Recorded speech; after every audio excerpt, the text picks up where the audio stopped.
Bien, bonsoir à tous. Merci d'être venus aussi nombreux ce soir. Donc, en quelques mots, je me présente. Donc Jean-Sébastien Norgenhagen, je suis expert comptable associé du cabinet Taché à Cogex.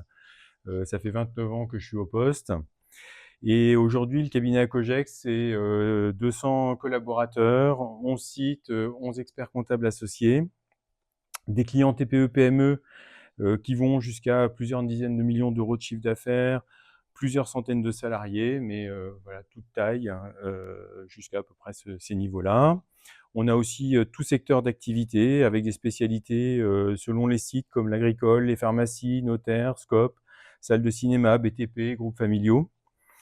Chaque site a sa propre vie, mais pour rester proche de nos clients, la taille nous permet quand même d'accéder à des outils plus calibrés, des idées en commun. Ça nous permet aussi de répondre à des besoins d'accompagnement avec type un RH à temps partagé, par exemple, ou un contrôleur de gestion. Notre cabinet, c'est aussi une histoire de transmission. Elle a été initiée par Jean-Louis Taché sur les cabinets de Caen-Falaise et Philippe Julliot sur Lisieux. Et c'est dans cette idée qu'on associe aujourd'hui des jeunes experts comptables pour qu'ils puissent reprendre le flambeau demain. Et pour ceux qui ne la connaissent pas encore, je vous présente Anne-Andrea qui est avec moi ce soir et qui est avec nous déjà depuis 8 ans. Donc dès qu'elle a eu son diplôme, nous l'avons associée. Aujourd'hui, elle prend une place de plus en plus importante sur le site de Lisieux. Donc elle a su gagner la confiance de ses clients. C'est un vrai plaisir pour moi de travailler avec elle et de partager mes expériences. Et puis plus on avance dans le temps, et puis les partages sont réciproques en réalité. Bon, assez parlé de nous. On est aujourd'hui réunis pour vous parler d'une petite révolution à venir qui est donc la facture électronique. Depuis que je travaille, j'ai l'impression que c'est un peu le quatrième grand virage à prendre. On a eu celui d'Internet qui a vraiment été une révolution lente, mais petit à petit qui a pris de plus en plus de place dans le milieu de l'entreprise. On a eu le virage de l'an 2000, bien sûr, le virage de l'euro. Et ça faisait longtemps qu'on n'avait pas eu d'évolution majeure, mais là, on est à deux évolutions majeures proches. Donc, à la fois la facture électronique d'un côté, et de l'autre côté, l'intelligence artificielle qui est en train de prendre une place énorme dans les entreprises et qui va à la vitesse de la lumière. Donc, à n'en pas douter, ça va quand même faire évoluer beaucoup de choses dans les années qui viennent. Donc, Anne, je te propose de nous expliquer ce que c'est que la facture électronique et qui est concerné et ce que l'on doit en anticiper. Pour cette présentation, elle est scindée en deux. La première partie, ça paraît déséquilibré sur le papier, mais la première partie, c'est du point 1 jusqu'au point 8.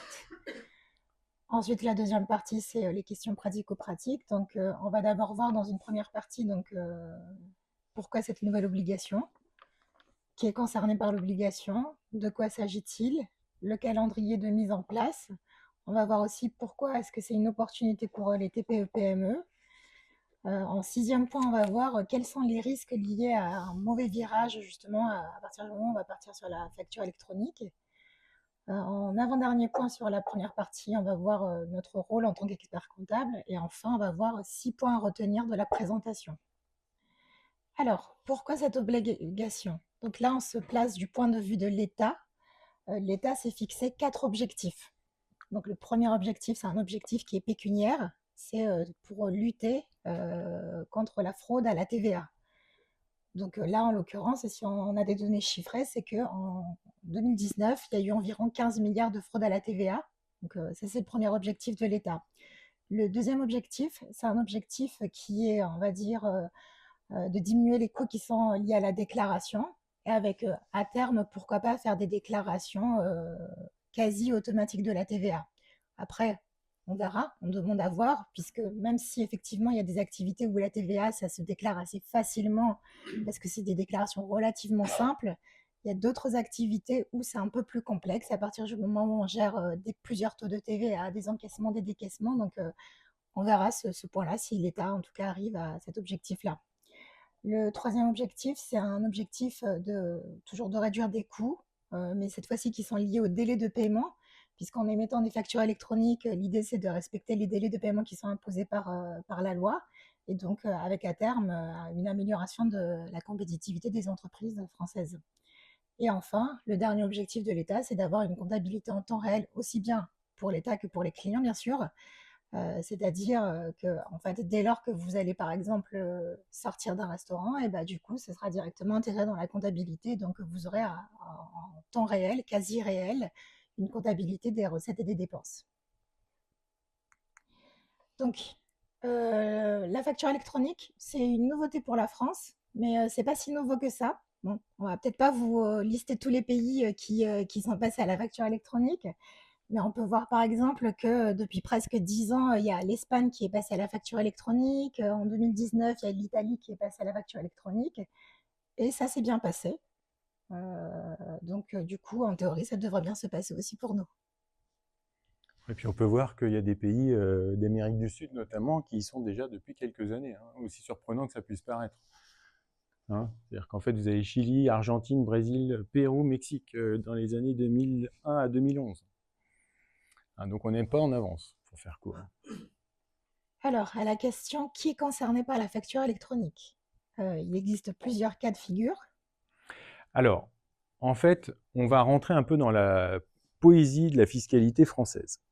C'est-à-dire qu'en fait, on va distinguer les assujettis à la TVA des non assujettis à la TVA. Mais être assujetti à la TVA, ça ne veut pas dire qu'on paye de la TVA. Donc, il y a les assujettis redevables et les assujettis non redevables. Pourquoi je fais cette présentation très technique? C'est que dès qu'on lit des textes qui sont relatifs à la facture électronique, si on lit mal le mot, on ne comprend pas où on va. Donc, je vous donne un exemple. Alors, l'assujetti typique, ça va être l'artisan qui facture des travaux. Donc, lui, il est assujetti redevable à la TVA. Mais par exemple, vous avez toutes les professions qui sont médicales. Elles sont assujetties à la TVA. Pourquoi? Parce qu'en fait, elles font une activité qui est professionnelle, indépendante, avec de la facturation régulière. C'est un peu ça l'idée. Et donc, par contre, il y a un dispositif légal qui les exonère de TVA. D'accord? Et qui dit, ce sont donc des assujettis non redevables, donc exonérés de TVA. Et donc, dans cette liste-là, on va retrouver toutes les professions médicales, on va retrouver les assureurs, on va retrouver aussi tous les gens qui louent des logements, par exemple, hein, qui sont donc des assujettis non redevables. Alors maintenant, une fois qu'on a dit ça, on va pouvoir commencer à mieux comprendre qui est concerné ou pas par la facture électronique. Donc, non soumis, non redevables, en gros, en rouge, vous avez les quelques cas où les gens ne sont pas concernés par la facture électronique. Vous avez déjà les particuliers, hein, c'est-à-dire qu'en fait, tout ce qu'on va voir ce soir, nous, en tant que particuliers, dans notre vie de tous les jours, on n'aura pas besoin d'avoir les plateformes dont on va vous parler, etc. Hein, on sera hors de ce sujet-là. On va trouver les associations à but non lucratif, hein, parce qu'il y a quelques associations qui sont rares, mais qui peuvent être assujetties aux impôts commerciaux, hein, avec de la TVA, avec de l'IS aussi. Et puis, les entreprises qui ne sont pas établies en France. Alors ça, c'est peut-être amené à évoluer. Hein, on commence à entendre parler de choses au niveau de l'Europe, ou peut-être que la facture électronique, un jour, viendra au niveau européen. Alors on n'y est pas. Maintenant, vous allez voir tous les termes anglo-saxons qu'on utilise. Je me dis, il n'y a peut-être pas de fumée sans feu quand même non plus de ce côté-là. Donc maintenant, qui va être concerné par la facture électronique? Tout le reste, c'est-à-dire à peu près toute notre clientèle, qui va partir de l'artisan à l'industriel, du commerçant à l'assureur, en passant par les SCI, en passant par tout ce monde-là, et puis aussi tous ceux qui croyaient ne peut-être pas être dans le système, hein, notamment je pense aux professions type médicale, qui seraient dit nous on n'est pas concernés, on n'a pas de TVA, c'est pas notre sujet. Deuxième catégorie qui aurait pu se croire hors du sujet, ce sont tous ceux qui sont en franchise en base de TVA. Alors, franchise en base de TVA, peut-être que ça ne vous parle pas, mais c'est en gros les auto-entrepreneurs qui sont visés. Donc, tout ce monde-là est concerné par la facture électronique. D'accord? Donc, on retient, ne sont pas concernés uniquement, on va voir 2-3 autres cas tout à l'heure, hein, mais il faut vraiment retenir, c'est les particuliers, associations à but non lucratif et les étrangers. Donc là, ça reliste un petit peu tout ce qu'on vient de se dire, hein, mais donc on parle de SCI, d'associations à but lucratif ou soumises à TVA, toutes les SCI soumises à TVA, les professions libérales, redevables ou pas, hein, les agriculteurs, auto-entrepreneurs, etc. Et donc, à la question de quoi s'agit-il? Là, Jean-Sébastien vous l'a dit tout à l'heure, on est sur des termes très anglo-saxons. Donc, la facture électronique va changer les habitudes de travail de tous les entrepreneurs. On va avoir donc deux choses. La première chose, c'est l'obligation d'émettre des factures électroniques. Donc, c'est ce qui s'appelle le e-invoicing. Donc là, on est dans un cadre où on va avoir des opérations entre des assujettis à la TVA. On aura donc l'obligation d'émettre des factures numériques et structurées. On verra les formes de factures qui sont autorisées par la loi. On aura l'obligation de transmettre des factures via des plateformes, les fameuses plateformes agréées.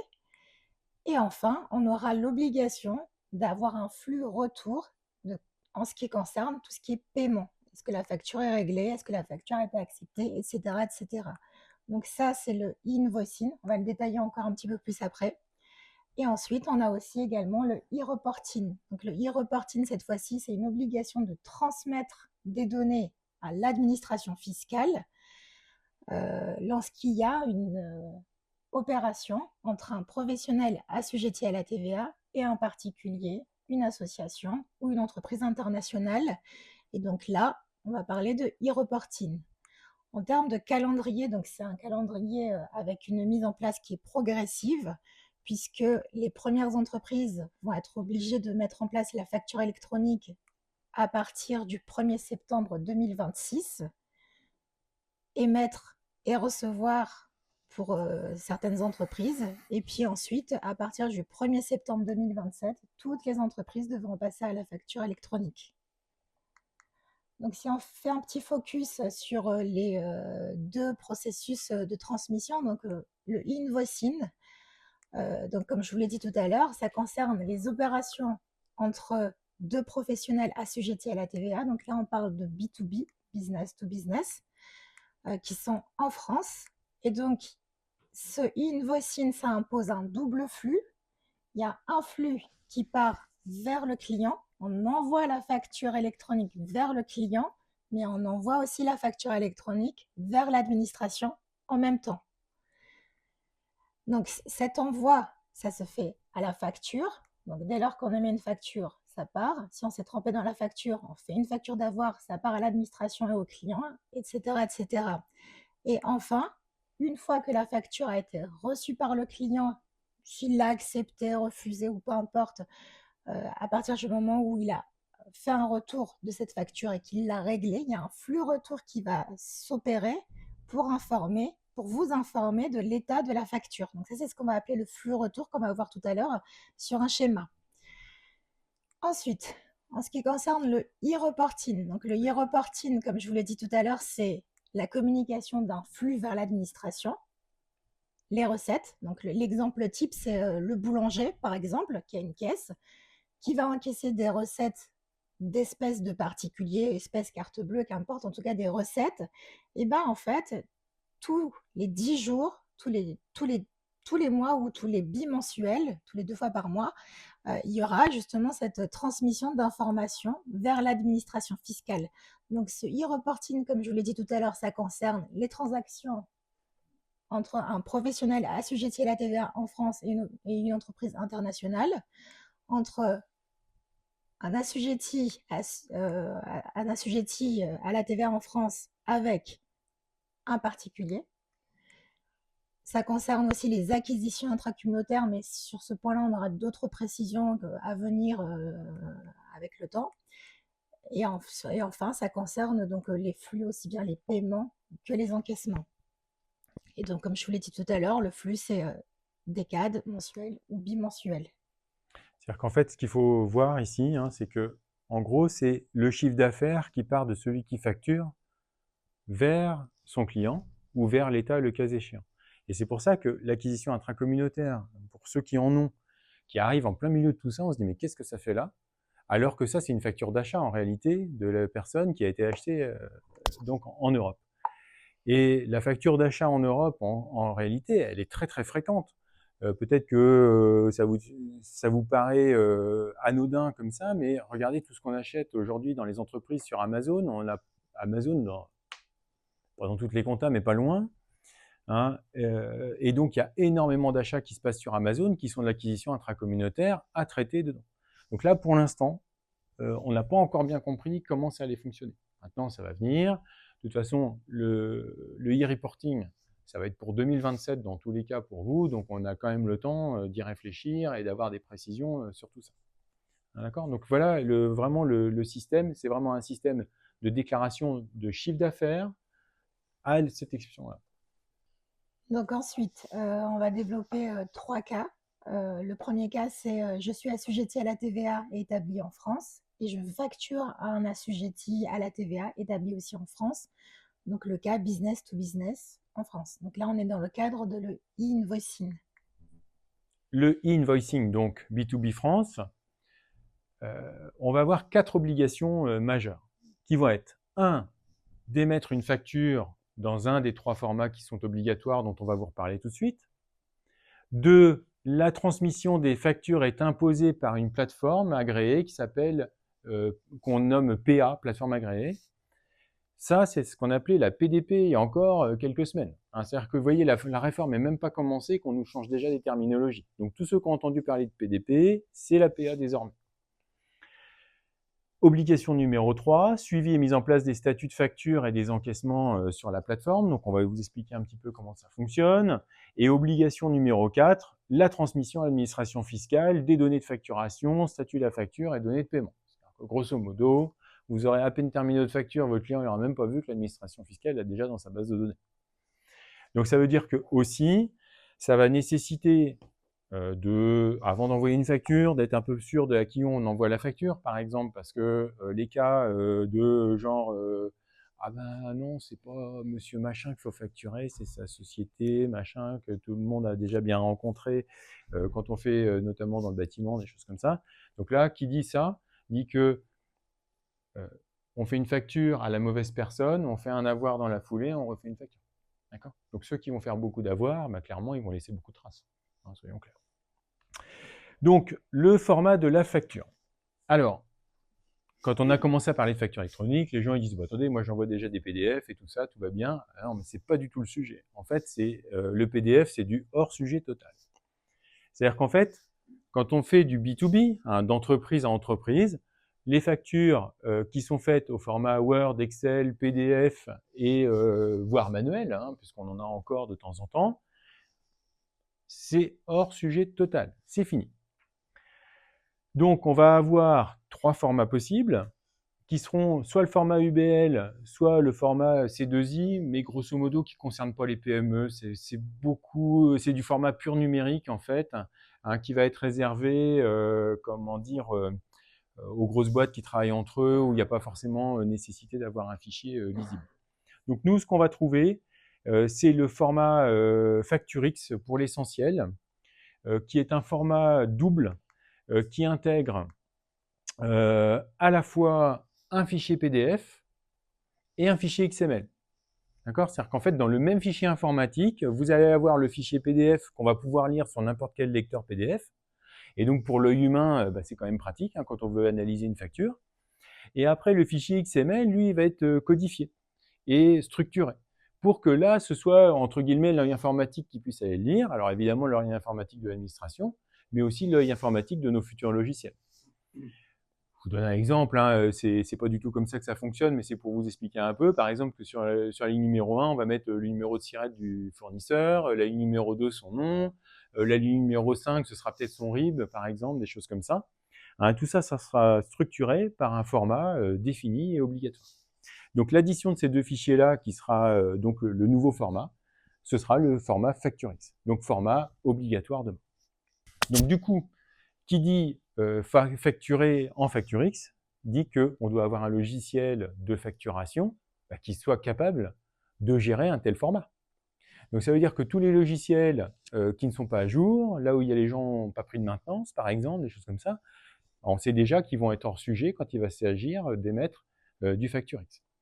Donc, du coup, nous, ce qu'on peut déjà vous dire, et on va essayer de vous apporter quelques petits conseils comme ça ce soir, c'est c'est avoir un logiciel qui soit capable d'émettre du FactureX demain pour répondre à la norme. Ensuite, ce qu'on peut aussi vous dire, c'est que pour tous ceux qui sont encore en train de facturer sur Word, sur Excel, qui ont des logiciels qui sont éventuellement pas à jour, mais sur des, sur des complexité de facturation assez limitée. On a des petits outils qu'on vend déjà aujourd'hui, en fait, qu'on revend, pour être tout à fait franc, à moins de 20 € par mois. On a des petits outils qui vont permettre de répondre à ça. Hein, voilà ce qu'on peut déjà dire sur les logiciels pour émettre ces factures. Et donc la deuxième obligation, c'est le flux aller. Donc là, ça c'est vous. En fait, vous allez transmettre votre facture, vous allez créer votre facture, la déposer dans une plateforme agréée.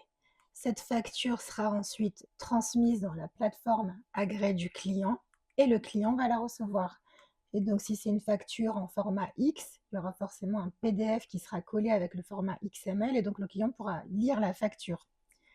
Ça veut dire que quand vous êtes dans un cadre B2B en invoicing, vous n'avez plus la possibilité d'envoyer la facture par fax, par email, de la main à la main, ou alors demander au client d'aller les chercher sur des plateformes type Orange, par exemple, d'aller chercher la facture sur les plateformes. Donc là, on n'a plus le droit de faire ça, il faudra passer par la facture électronique.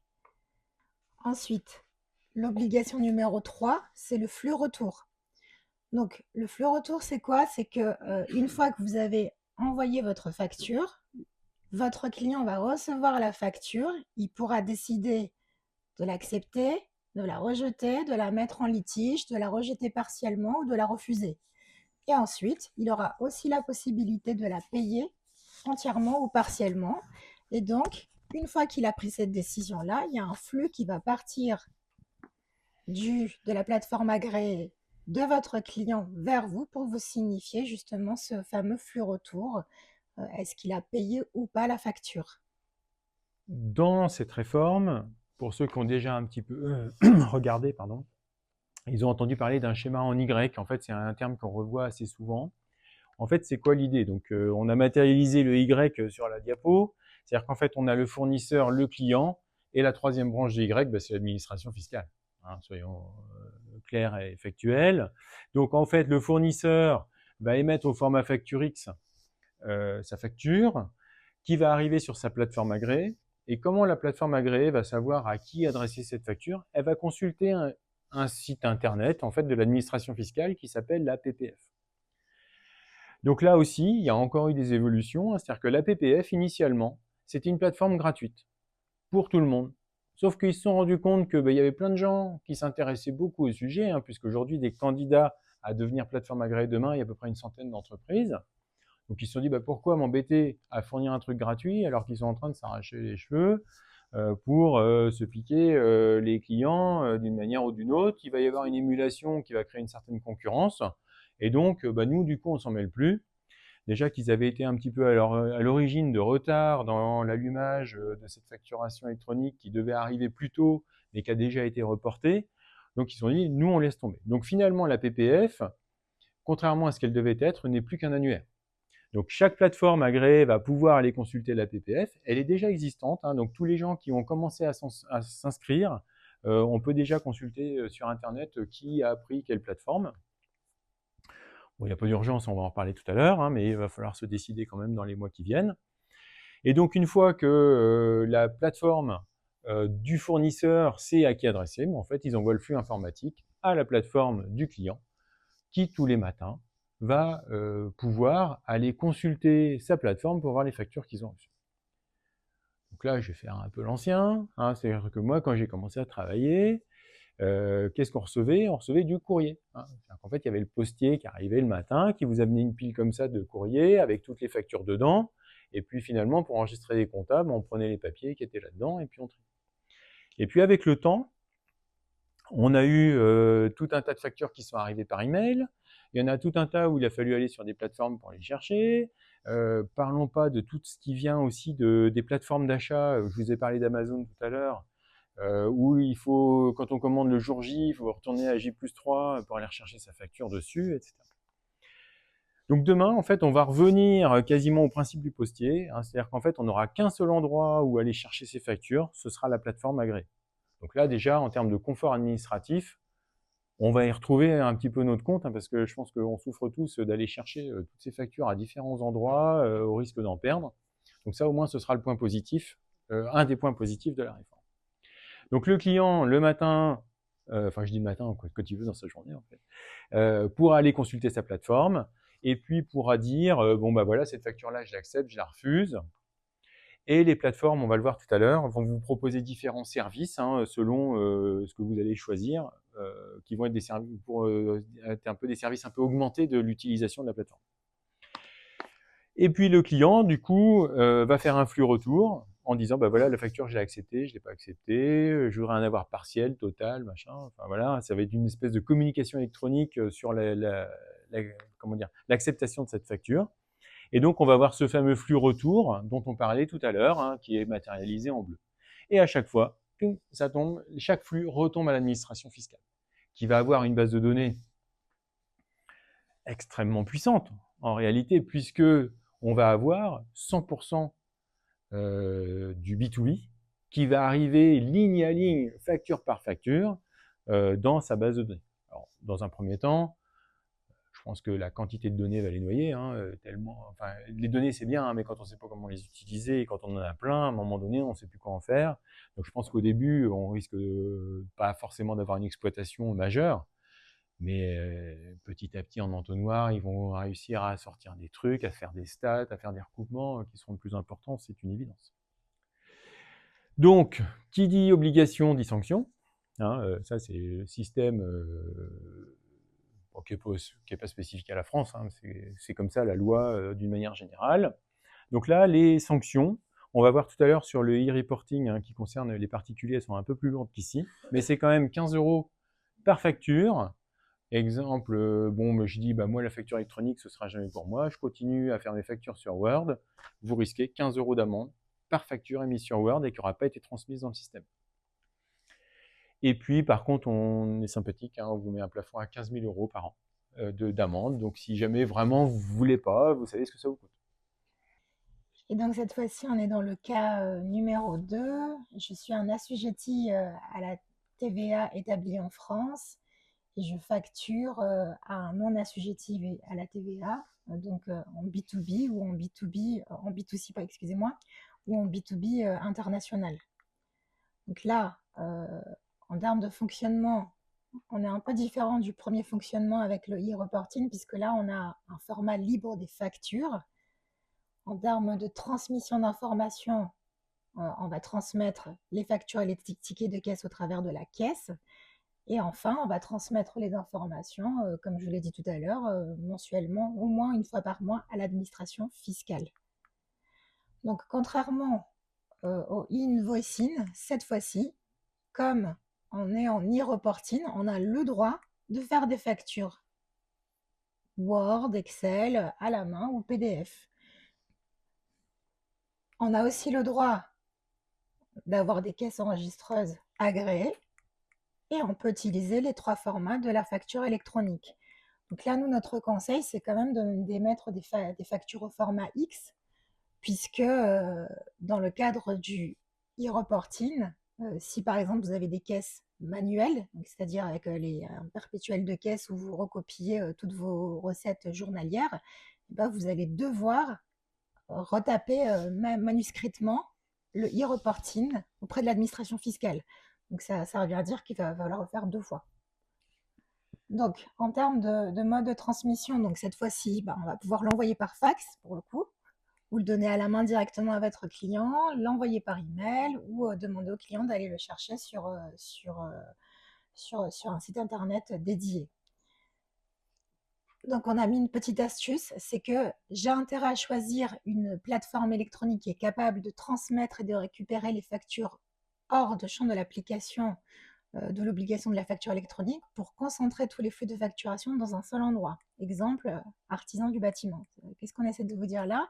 C'est que, comme Jean-Sébastien disait tout à l'heure, avant, il y avait la poste. Maintenant, l'idée, c'est d'avoir une plateforme agréée pour collecter toutes vos factures d'achat pour justement faciliter la transition dès septembre 2026.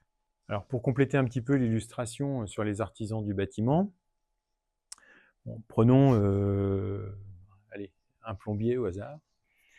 Il envoie sa facture à son client professionnel, parce qu'il en a de temps en temps, peut-être pas la majorité, mais de temps en temps.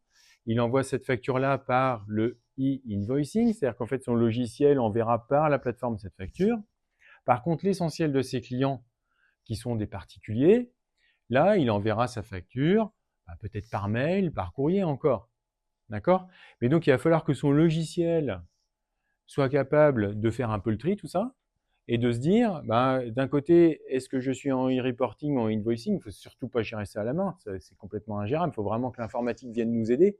Et c'est tout ce qu'on va essayer de vous démontrer ce soir, c'est que c'est l'informatique qui va faire que les choses vont bien se passer en réalité et d'avoir les bons logiciels. Hein, c'est ça qui va se passer en réalité. Et en effet, je reprends le plombier qui va faire tout un tas de factures. En gros, l'idéal, c'est peut-être que toutes les factures partent dans la plateforme. Quand la plateforme trouve un numéro de SIRET, elle l'envoie au professionnel. Et si elle ne trouve pas de SIRET, elle fait le total et au bout de 10 jours, elle envoie le total du e-reporting à l'administration fiscale. Donc en fait, on va attendre de l'outil informatique, finalement de faire le boulot pour nous de tout ce qu'on est en train de vous expliquer, et que finalement, ça nous simplifie la vie et que ça s'automatise. Et c'est tout ce qui est en train de s'orienter aujourd'hui avec les logiciels tels qu'ils sont en train de se reprogrammer petit à petit. Et donc cette fois-ci, si on illustre le e-reporting, donc vous êtes ici, vous faites votre transaction avec votre client, qui est un particulier, une entreprise internationale ou une association non assujettie, enfin non fiscalisée, pardon, ou un CSE. Et donc vous allez transmettre des données à l'administration fiscale au travers de la plateforme électronique. Et donc là, il y a juste un flux, il y a juste le flux aller, il n'y a pas de flux retour comme avec le e-invoicing. Et là, c'est juste une communication d'information à l'administration fiscale. Et donc la différence avec le e-invoicing, c'est que le e-invoicing, c'est chaque opération part auprès de l'administration fiscale. D'accord? Donc toutes les factures, une à une, vont aller alimenter leur base. Alors que là, ce ne sont que des totaux. C'est-à-dire qu'en fait, vous prenez par exemple une boulangerie, le boulanger qui fait des encaissements à longueur de journée avec des petites sommes, l'idée, c'est pas du tout d'envoyer chaque ticket de caisse à l'administration fiscale. Hein, c'est-à-dire qu'en fait, le e-reporting, c'est qu'une totalisation des opérations. Maintenant, il y a quand même pas mal de choses, notamment il y a le nombre d'opérations, par exemple, hein, qui apparaît dans le total. Hein, donc, celui qui imagine que le e-reporting, il va pouvoir le gérer à partir d'une caisse manuelle, il va quand même falloir qu'il liste combien d'opérations il y a eu, par exemple. Donc, est-ce que c'est facile ou pas facile à gérer? Ça doit dépendre vraiment des caisses. Hein. Si je reprends le boulanger avec tous les petits encaissements qu'il fait, bon courage à lui, si c'est le cas. Maintenant, si on a des caisses avec des ventes beaucoup plus significatives, pourquoi pas, mais malgré tout, ça va rester un très très gros travail. Et donc, comme Jean-Sébastien l'a dit tout à l'heure, qui dit obligation dit sanction si la loi n'est pas respectée.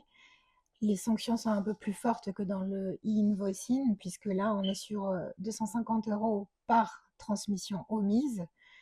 Et comme tout à l'heure, dans sa générosité, c'est plafonné à 15 000 € par an.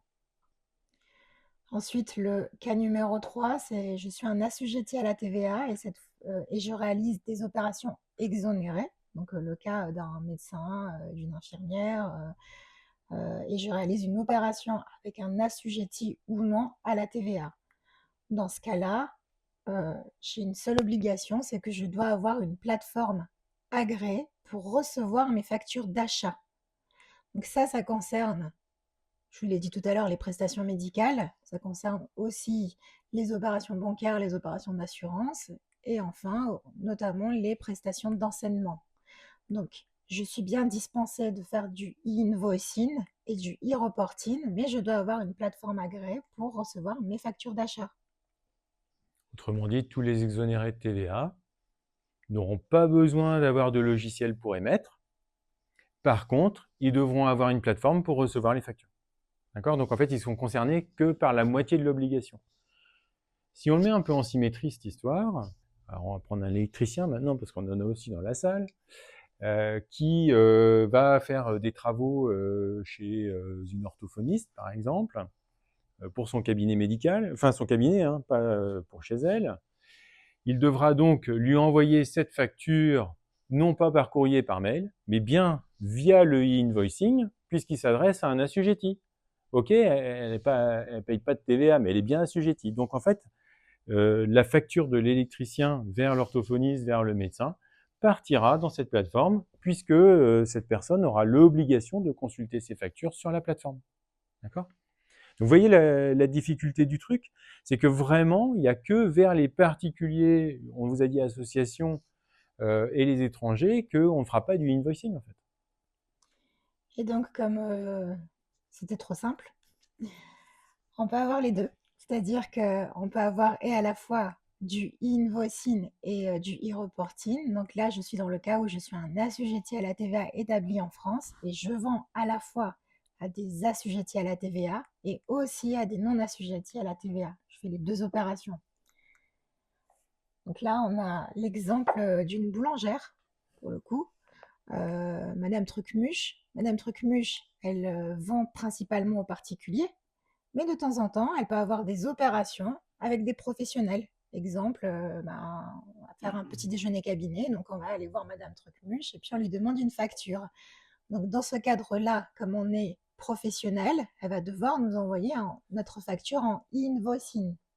En revanche, la majorité du temps, quand elle va travailler avec des particuliers, elle fera du e-reporting, donc transmettre l'information à l'administration fiscale de son chiffre d'affaires totalisé, tous les décades, bimensuels ou une fois par mois.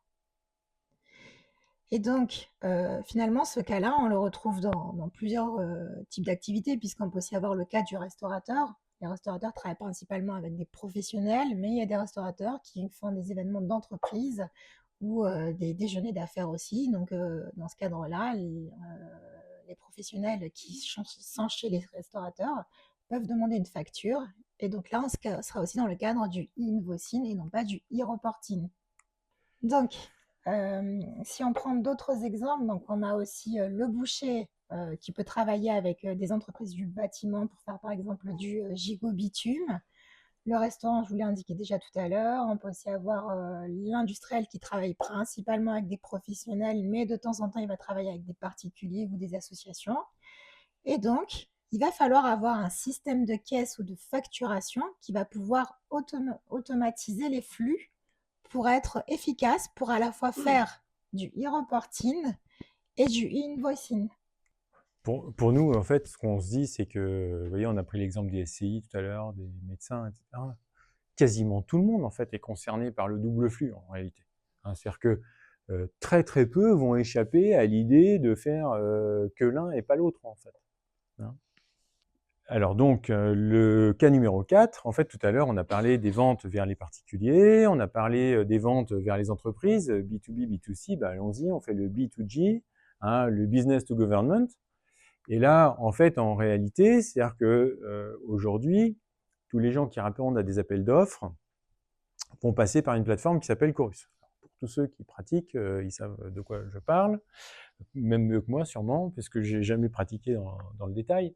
Mais en gros, ça fait déjà quelques années que pour se faire payer de l'État, on doit déposer les factures sur une plateforme donc, qui s'appelle Chorus.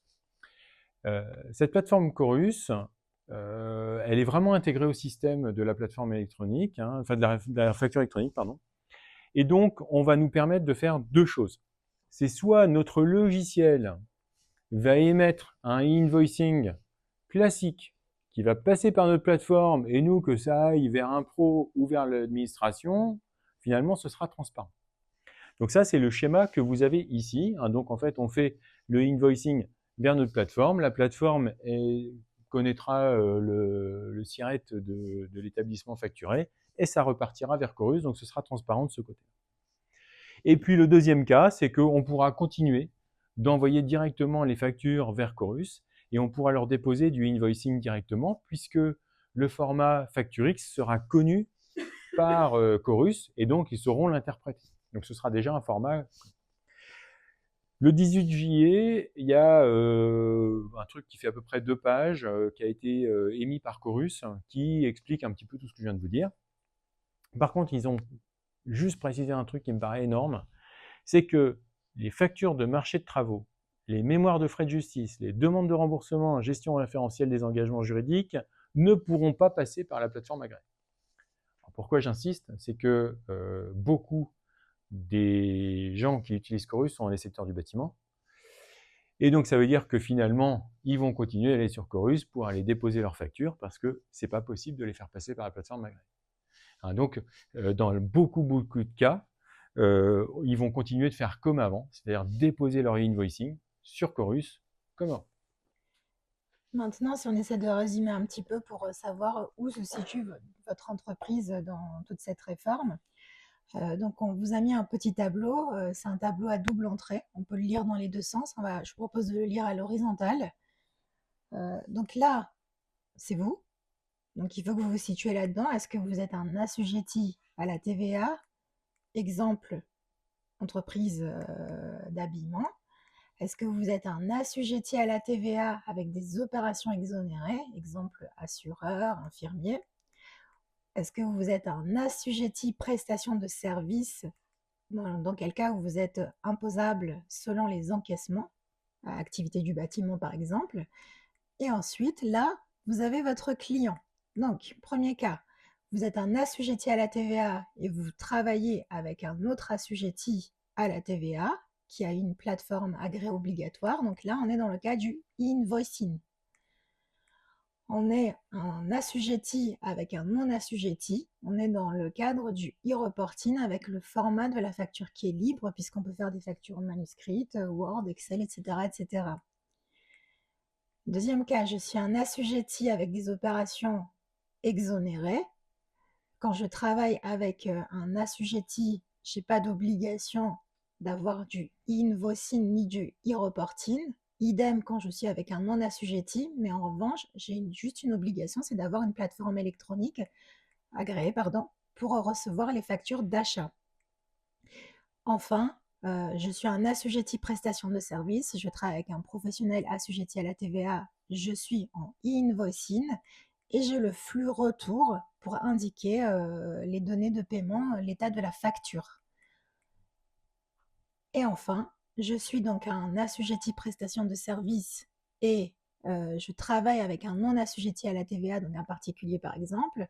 Là, je fais du e-reporting avec facture libre et des données de paiement qui sont transmises aussi à l'administration fiscale, puisque dans bien souvent des cas, ici, c'est des factures, c'est des paiements instantanés. Donc, par exemple, la boulangère, par exemple. Donc, prenons l'exemple d'un médecin. Le médecin, quand il fait sa prestation médicale, il est fournisseur, assujetti, et il va s'adresser a priori à un assujetti, dernière colonne. Donc là, on est d'accord que quand il est en tant que prestataire, il n'est pas concerné par la réforme. Par contre, maintenant, si on le place dans le sens inverse, je reprends par exemple l'artisan du bâtiment, par exemple le plombier qui intervient dans le cabinet médical. Dans ce cas-là, c'est l'artisan du bâtiment, il est ici. Et puis, comment dire, il va facturer un assujetti. Ok, il ne doit pas de TVA, mais c'est comme un assujetti, donc notre médecin. Donc, en fait, il va bien faire du invoicing. On est bien dans ce tableau. D'accord? Donc, c'est pas naturel en soi de se dire ça. On est bien d'accord. Ensuite, on a fait un petit focus sur les SCI. Donc, dans les cas des SCI, donc on peut être une SCI soumise à la TVA parce qu'on travaille par exemple avec un professionnel dans le cadre de la location d'un local commercial. Et là, on a une obligation d'émettre la facture électronique, donc en e-invoicing, puisqu'on est en B2B. On peut être aussi une SCI non soumise à la TVA. Et là, dans ce cadre-là, on n'est pas obligé d'émettre des factures électroniques, mais en revanche, dans les deux cas, on est obligé d'avoir une plateforme agréée pour recevoir les factures d'achat des deux SCI. On a juste un cas qui est un peu particulier. C'est la SCI qui met à disposition son bien auprès de ses associés gratuitement. Et donc cette fois-ci, on est en dehors du champ de la TVA et on n'est pas concerné par la facture électronique, aussi bien en invoicing, en e-reporting ou en plateforme agréée. C'est le seul cas dans le cas des SCI qui ne rentrent pas dans le cadre de la réforme. Ensuite, en ce qui concerne les LMNP, c'est exactement la même chose que les SCI. Quand on est une location meublée non professionnelle soumise à TVA et qu'on travaille avec un professionnel, par exemple, ou qu'on produit cas de service qui fait qu'on est dans le cadre de l'application de la TVA. On doit émettre des factures électroniques si on travaille avec un assujetti à la TVA. Quand on est non soumis à la TVA, on n'est pas obligé de mettre, on n'émet pas des factures électroniques. En revanche, dans les deux cas, idem, on doit être capable de recevoir les factures électroniques au travers d'une plateforme agréée. Et enfin, on a fait un petit focus sur les holdings. Donc, les holdings, on a deux sortes de holdings. On a les holdings qu'on appelle des holdings qui sont purs. Ce sont des holdings qui ne réalisent pas de prestations de services. Donc, elles ont juste un objectif patrimonial. Donc, elles reçoivent un dividende, elles payent un emprunt. C'est un montage, on va dire, LBO classique. Ces holdings-là, elles ne sont pas concernés par la réforme de la facture électronique.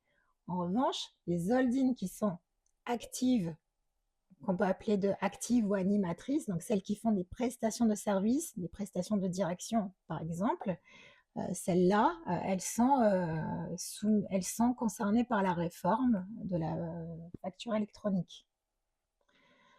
En ce qui concerne le calendrier de mise en application, donc je vous ai dit les dates tout à l'heure, 1er septembre 2026, donc on a mis en jaune les principales entreprises qui sont dans le tissu économique français et qui représentent la majorité de nos clients. Donc, on a les TPE, les PME, donc inférieurs à 10 personnes, un chiffre d'affaires inférieur à 2 millions. Ensuite, les PME, donc 2 des 3 seuils, donc inférieurs à 250 salariés, moins de 50 millions d'euros de chiffre d'affaires ou un bilan inférieur à 43 millions d'euros. Donc, en termes de calendrier, donc, pour les TPE-PME, à partir du 1er septembre 2026, les TPE-PME auront l'obligation de pouvoir recevoir les factures électroniques. Par contre, en termes d'émission de factures de vente, ce sera obligatoire à partir du 1er septembre 2027. Ensuite, à la question, pourquoi est-ce que c'est une opportunité pour les TPE-PME ? Bon, l'idée, c'est quand même d'essayer de trouver dans cette contrainte qui nous arrive quand même quelques opportunités.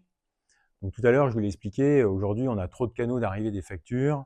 Et donc, avoir un seul endroit où ça va arriver, c'est quand même, je pense, un vrai plus demain en termes administratifs, où tout va arriver dans le même canal. Ça va nous éviter aussi tout le traitement papier. Alors, je ne sais pas comment les calculs ont été faits, hein, mais j'ai vu plusieurs fois passer des choses comme quoi le traitement d'une facture papier par le personnel, etc., ça prend tellement de temps à gérer globalement qu'il y a des coûts qui sont quand même très importants qu'on va pouvoir limiter en la matière. Alors moi j'ai vu des choses genre traiter une facture à la main, ça coûte 15 € alors qu'une facture électronique ce serait 1,50 €. Alors je suis assez réservé sur ces chiffres-là, mais quand même, vous voyez qu'il peut y avoir malgré tout une élimination de tâches qui ne sont pas très intéressantes en la matière. En plus, ça va peut-être pouvoir éviter des retards de paiement. Hein, c'est-à-dire qu'en fait, on ne peut pas dire qu'une facture ne va pas arriver, elle ne va pas se perdre par la poste, elle ne va pas se perdre dans une boîte mail ou quoi. Le client professionnel, il est censé avoir vu sa plateforme et elle est en instantané. Et normalement, ça ne doit pas faire des décalages de règlement. Ça va aussi nous éviter de la perte de documents, puisque si tout se passe bien, tout doit arriver. Et puis la conservation aussi, hein, c'est-à-dire qu'en fait on est quand même dans une ère du tout numérique, hein, et donc tout va arriver au même endroit, et a priori, bon, mis à part les gens qui vont vraiment vouloir continuer à tout imprimer, à mettre dans des classeurs, on va éviter quand même tout ce classement, puisque les plateformes vont avoir des outils de recherche notamment. Par exemple, vous recherchez une facture d'entretien, vous voulez savoir combien a coûté votre dernier train de pneus sur votre camion. Vous allez pouvoir taper dans la plateforme pneus, et puis ça va vous sortir toutes les factures où il y a le mot pneu, par exemple. Vous voyez, et on va pouvoir faire des recherches un peu plus poussées que ça, et de pouvoir retrouver les factures antérieures, puisqu'on va avoir toute la recherche informatique qui va pouvoir se mettre dessus.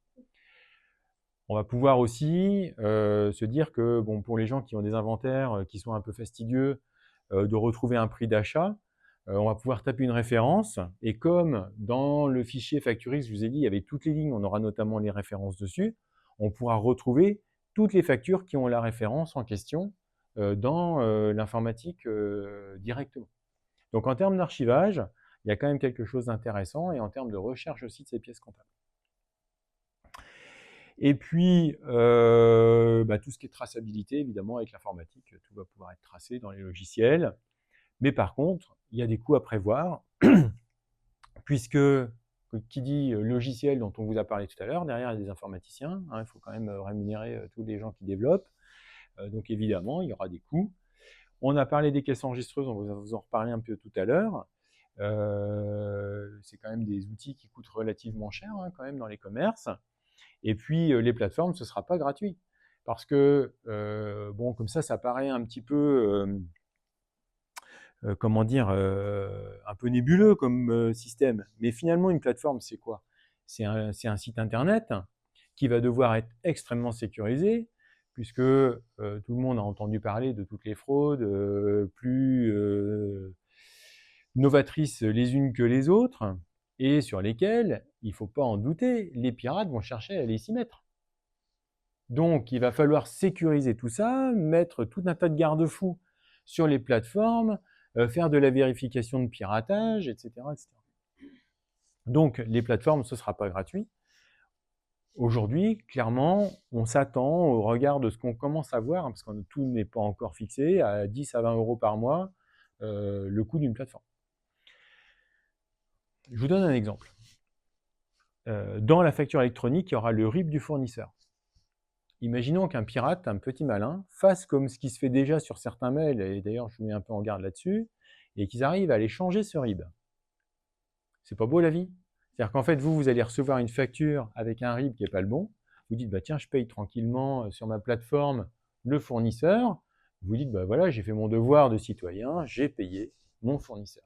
Sauf que l'argent n'est pas parti chez lui, il est parti à l'autre bout du monde, et puis après, pour aller le rechercher, bonjour les dégâts. Donc c'est pour ça que ces plateformes devront être extrêmement sécurisées.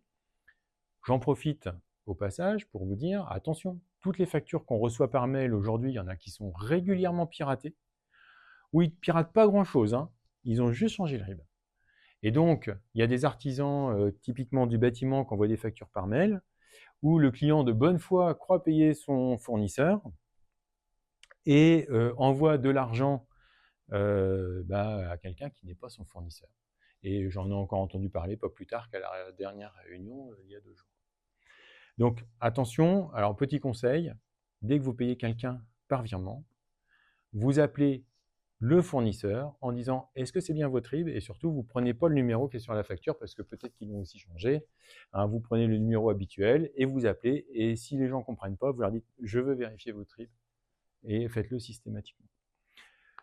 Tout ce qui est banque traditionnelle française, on va dire que le risque est moins grand, soyons clairs. Mais maintenant, vous avez tout un tas de banques en ligne, notamment, qui sont clairement une vraie manne pour les pirates, soyons clairs, parce que les contrôles ne sont pas du tout les mêmes que dans les agences. Donc voilà, c'était le petit conseil au passage sur les paiements. Et puis, il y a de plus en plus aussi de gens qui donnent des RIB de la main à la main. Par exemple, un artisan, il va donner un devis, il va mettre son RIB avec, par exemple. Mais à la main, pas par mail. Et puis, la petite chose aussi, c'est qu'il va falloir qu'on s'adapte tous. On est tous en train de rentrer dans une réforme dont les contours paraissent de plus en plus clairs, mais il va y avoir encore des surprises à n'en pas douter dans les mois qui viennent.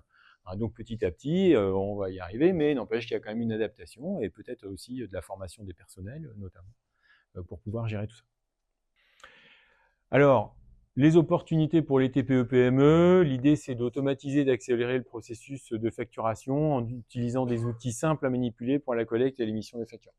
En fait, l'idée c'est d'avoir des logiciels les plus performants possibles pour éviter de perdre du temps. Peut-être que c'est aussi l'occasion de se poser des questions sur les outils qu'on a.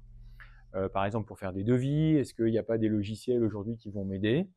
Je vous parlais de l'IA tout à l'heure. Il y a de plus en plus de logiciels pour émettre des devis qui intègrent de l'IA aujourd'hui, par exemple. Par exemple, dans le bâtiment, il y a possibilité de prendre des mesures avec le logiciel qui va vous faire les métrer un peu en automatique, des choses comme ça qui sont en train d'arriver.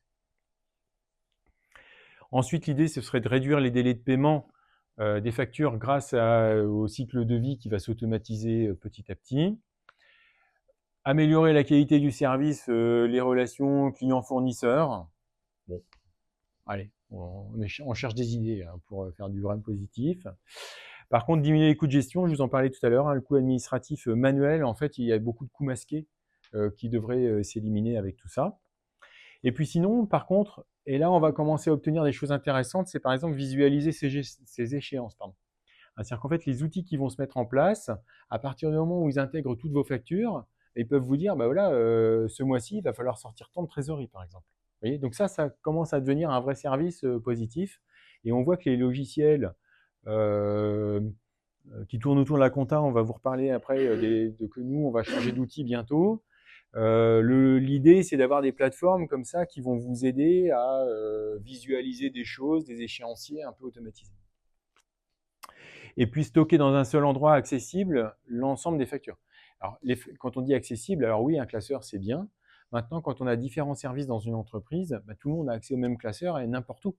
Hein, et donc, on peut imaginer un chef d'entreprise, je ne sais pas, il est parti en vacances, par exemple. Il est à l'étranger, ben, il est sur une plateforme, il peut consulter toutes les factures si jamais il a une urgence de regarder quelque chose. Par exemple. Hein, donc il y a quand même, avec cette dématérialisation forcée, des possibilités de consultation et d'archivage. Et donc, c'est quoi les risques justement comment dire, de mal maîtriser cette réforme? C'est un peu le pendant de toutes les opportunités que Jean-Sébastien vous a listées tout de suite. Le premier risque, c'est tout ce qui est lié à l'approvisionnement, c'est-à-dire que si votre fournisseur ne reçoit pas votre commande, bien sûr, vous n'aurez pas livré de ce que vous avez commandé. Donc il y a un risque par rapport à l'approvisionnement. Ensuite, il y a un risque par rapport à la trésorerie, puisque idem, s'ils ne reçoivent pas votre facture de vente, vous ne serez pas payé non plus de la prestation ou de ce que vous avez vendu. Le risque par rapport aux amendes, puisqu'on l'a vu tout à l'heure, ça peut monter jusqu'à 15 000 € par an. Un risque de perdre en compétitivité par rapport aux concurrents qui, eux, utiliseront peut-être mieux la facture électronique que vous. Et enfin, un risque sur les coûts de traitement si jamais c'est mal utilisé. On peut parler par exemple du e-reporting que certains pourraient se taper à la main. C'est forcément du temps à y passer, donc ça peut être un coût supplémentaire. Dans les questions qui nous ont été posées l'autre jour, il y en avait une à laquelle je ne m'attendais pas, mais qui était quand même assez intéressante, c'est de dire, attendez, moi je suis en règle, et puis mon client, lui, il a décidé de ne pas souscrire à une plateforme d'achat. Comment est-ce qu'il reçoit ma facture? Ah oui, c'est vrai que la question, elle est très bonne. En fait, nous, notre obligation d'émettre en invoicing, on l'aura faite. Rien n'empêchera d'envoyer cette facture X en parallèle par mail hein, pour se faire payer. Après, lui, il fera ce qu'il voudra. Mais vous aurez rempli votre obligation. Et comme ça, on ne va quand même pas vous reprocher d'envoyer un document autrement que par la plateforme si de l'autre côté, c'est l'autre qui ne fait pas le boulot, si vous voulez. Hein, d'accord? Donc, dans l'idée, c'est que oui, ça va fluidifier, hein, mais en effet, on n'est pas à l'abri qu'en face, ça ne fasse pas le boulot, hein, puisque des entreprises qui ont des services administratifs inexistants, il y en a, soyons clairs, hein, et donc peut-être qu'on sera obligé de faire des petites choses comme ça. Hein, et puis sinon, pour compléter aussi, c'est si vous ne rentrez pas dans ce système-là et que vous ne payez plus vos fournisseurs, un jour ils vont vous dire les commandes, ce sera quand on sera payé. Hein, donc il faut vraiment rentrer dans le système pour pouvoir continuer en fait. Ensuite, notre rôle en tant qu'expert comptable, le premier rôle, c'est forcément d'essayer de vous conseiller par rapport à cette réforme et de trouver des solutions, des outils qui seront adaptés à votre entreprise. Notre rôle va aussi essayer de vous aider dans cette dématérialisation en essayant comment dire, de faire en sorte que la transition se passe du mieux possible pour votre entreprise. Et enfin, on va vous accompagner dans le choix de la plateforme agréée. Et donc, c'est à ce titre qu'en début d'année, non, il y a quelques mois, quelques semaines, on vous a envoyé un mandat justement pour pouvoir nous laisser la possibilité de choisir pour vous la PDP, donc la plateforme agréée, puisque vous avez par exemple des banques, pour ne pas les citer, qui vous font souscrire à des plateformes agréées Lorsque vous vous connectez à leur application bancaire, vous demande de cliquer sur OK, oui. En fait, si on ne le dit pas, en gros, c'est la plateforme agréée sur laquelle vous souscrivez et souvent vous êtes engagé pendant 12 mois ou 24 mois. Et donc l'idée de ce mandat, c'est justement de vous permettre de vous inscrire, vous préinscrire sur une plateforme agréée si c'est votre choix. Alors en fait, on a essayé de vous faire un petit schéma de recommandation de comment choisir une plateforme agréée. Donc comme je viens de vous le dire, on va changer de logiciel nous l'année prochaine, hein, et on va aller sur un logiciel dont on entend beaucoup la pub actuellement, qui s'appelle PennyLane, l'année prochaine. Alors pourquoi on a choisi ce logiciel? C'est que c'est un logiciel qui est complètement réécrit, qui utilise toute la technologie actuelle et qui surtout a été réfléchi dès le démarrage pour embarquer le client d'abord. C'est-à-dire qu'en fait, c'est d'abord réfléchi pour le client de l'expert comptable, bon ça, hein, c'est d'abord réfléchi pour le client de l'expert comptable et après, comment nous, on récupère votre information. Donc l'idée, c'est vraiment de vous faire un outil de pilotage qui va être... donc c'est ça, PennyLane. Donc, du coup, on va avoir deux typologies de clients. On va avoir d'un côté les clients pour qui on tient la comptabilité ou les clients à qui on fournit aujourd'hui ISA Compta collaboratif, hein, c'est-à-dire qu'en fait, ce sont les gens qui utilisent notre logiciel de compta en parallèle du nôtre. En fait. Donc là, pour les factures d'achat, il n'y a pas de débat, il faut aller sur la plateforme agréée de chez PennyLane. C'est-à-dire que nous, ça va nous permettre d'avoir vos factures. En plus, je vous dis, on a un outil qui est vraiment très réfléchi pour vous directement. Et là, on a besoin du mandat, parce qu'en fait, pour pouvoir vous inscrire sur PennyLane, on a besoin que vous nous mandatiez, on ne peut pas vous inscrire malgré vous. Ensuite, pour tout ce qui va être facture de vente, éditeur de caisse. Là, on va avoir deux cas. C'est soit vous avez un éditeur de logiciel qui vous met un peu la pression pour vous vendre sa plateforme. J'aurais tendance à dire peut-être qu'il vaut mieux se laisser faire parce que ce qui risque de se passer, on l'a déjà nous connu à d'autres endroits, c'est que si jamais il y a un bug, que ça ne fonctionne pas, vous aurez l'éditeur qui va vous dire c'est la plateforme et la plateforme qui va vous dire c'est l'éditeur et puis vous serez au milieu de tout ça. Donc, nous, ce qu'on vous conseille, c'est vraiment de prendre contact avec l'éditeur de votre logiciel, leur demander si ils ont une recommandation carrément qui vous force à aller sur la plateforme. Dans ce cas-là, je pense qu'il vaut mieux y aller. Sinon, vous pouvez vous rattacher à PennyLane. Et PennyLane a une qualité dans leur démarche, c'est que c'est des gens qui sont très ouverts. C'est-à-dire qu'en fait, ils acceptent énormément ce qu'on appelle les API. C'est-à-dire qu'en fait, ce sont, je ne sais même plus ce que ça veut dire en anglais, mais peu importe, c'est un protocole de communication entre les logiciels. Donc, dès qu'on a des logiciels qui ont des API, en fait, on arrive à brancher les logiciels ensemble et à ce que ça déverse l'un dans l'autre un peu automatiquement. Donc, en fait, PennyLane est très ouvert aux API. Et par exemple, j'ai vu un logiciel que certains de nos clients utilisent dans la restauration qui s'appelle l'addition, par exemple. Hein, c'est des logiciels, comme son nom l'indique, qui permettent de faire de la vente dans les restaurants. Bon, il y a une API avec PennyLane, par exemple. Donc, ça veut dire que et alors, ce qu'on ne vous a pas dit tout à l'heure, c'est qu'on peut avoir deux plateformes. On peut avoir une plateforme pour recevoir nos factures et une plateforme pour émettre. On n'est pas obligé de prendre exactement la même. Maintenant, la logique, elle est quand même d'essayer d'être sur la même pour limiter les coûts et puis aussi pour éviter d'avoir 36 fonctionnements à gérer. Donc là, je viens de vous parler des clients pour qui on tient la compta ou qui ont ISA Compta collaboratif qu'on basculera sur PennyLane dans l'année prochaine. Pour les clients qui ont leur propre logiciel comptable.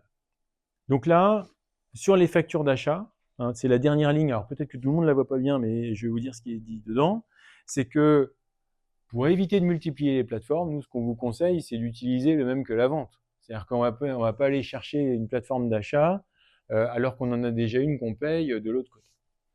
Donc maintenant, quelle plateforme choisir quand donc vous tenez votre propre compta sur un logiciel comptable qui n'est pas le nôtre? L'idée, c'est demander là aussi l'exigence de votre logiciel de facturation, de votre logiciel de caisse, pour aller vers leur plateforme recommandée, pour les raisons que je vous disais tout à l'heure, à savoir que ça va éviter de faire un peu la balle de ping-pong entre la plateforme et l'éditeur si jamais ça ne se passe pas bien. Si jamais on vous dit faites ce que vous voulez, dans ce cas-là, peut-être prendre la plateforme agréée de l'éditeur du logiciel de compta. Je vous donne un exemple. Imaginons que j'ai une compta Sage et un logiciel Batigest. C'est deux marques différentes. Batigest, admettons, vous dit moi, sincèrement, vous faites ce que vous voulez. L'avantage d'avoir la plateforme de chez Sage, c'est qu'ils vont sûrement avoir des passerelles entre le logiciel de compta et la plateforme qui vont peut-être vous permettre de rapatrier toutes les pièces comptables dans votre logiciel de compta, par exemple. D'accord? Donc ça, c'est pour ça que si mon logiciel de vente ne me recommande rien, dans ce cas-là, pourquoi pas prendre la recommandation du logiciel de compta? Et puis si jamais tout le monde se moque de savoir où est la plateforme, dans ce cas-là, vous pourrez vous rattacher à notre Pennyline si vous le souhaitez. Mais vous pouvez aussi prendre des logiciels qui peuvent être intéressants, qui sont des GED. C'est-à-dire qu'en fait, GED, c'est gestion électronique de documents, dans lesquels, j'ai mis Use ou Zendoc, mais peu importe. L'avantage de ce type de GED qui sera agréé, plateforme agréée, c'est que vous pourrez y stocker non seulement vos factures d'achat ou factures de vente, mais aussi tous les documents commerciaux de votre entreprise. Les devis, les contrats d'assurance, vos statuts, votre cabis, etc., histoire d'avoir un seul endroit où stocker l'ensemble des documents de l'entreprise. Et bien souvent, ce type de logiciel, en plus, a des applis sur les téléphones, ce qui vous permet, finalement, quand vous êtes en vadrouille, d'avoir toute la documentation de l'entreprise avec vous dans votre téléphone. D'accord? Donc, voilà un peu ce que nous, on a essayé de vous faire comme arbre de décision, vous permettant de choisir votre plateforme. Donc, ce schéma-là, vous l'aurez comme tout le monde s'inscrit par mail, on vous renverra le tableau par mail. Les plateformes agréées, c'est aussi des opportunités d'avoir des outils avec des fonctions un peu augmentées. Exemple, je vous ai dit tout à l'heure, il y aura le RIB dans la facture du fournisseur. Donc, vous allez pouvoir avoir des plateformes. Alors, à chaque fois que vous rajoutez des services, évidemment, c'est des options, c'est comme chez Ryanair. Vous avez le billet pas cher, et puis derrière, on vous rajoute des valises et des trucs. Voilà, c'est exactement pareil. Donc, du coup, vous allez pouvoir demander de coupler la plateforme avec votre banque et dire la facture que je reçois aujourd'hui, elle est à échéance, admettons, du 30 novembre, je décide de la payer tout de suite, mais par contre, ça va envoyer le virement que le 30 novembre. Et comme le RIB du fournisseur est dans la facture électronique, je n'ai même pas besoin de me renseigner, de savoir quel est le RIB, le bon, le mauvais, je prendrai celui que mon fournisseur m'a envoyé. Tout à l'heure, on a parlé de fraude. Dans les fraudes aussi qu'il y a régulièrement, c'est les gens, vous recevez un petit mail du fournisseur qui vous dit « j'ai changé de RIB, tenez, maintenant vous prenez tel RIB ». Et puis si vous ne faites pas gaffe, c'est peut-être pas votre fournisseur qui vous a écrit, c'est peut-être un petit malin qui a donné le RIB d'un autre. D'accord? Donc tout ça, ça se vérifie. Tous les RIB, il faut tout vérifier.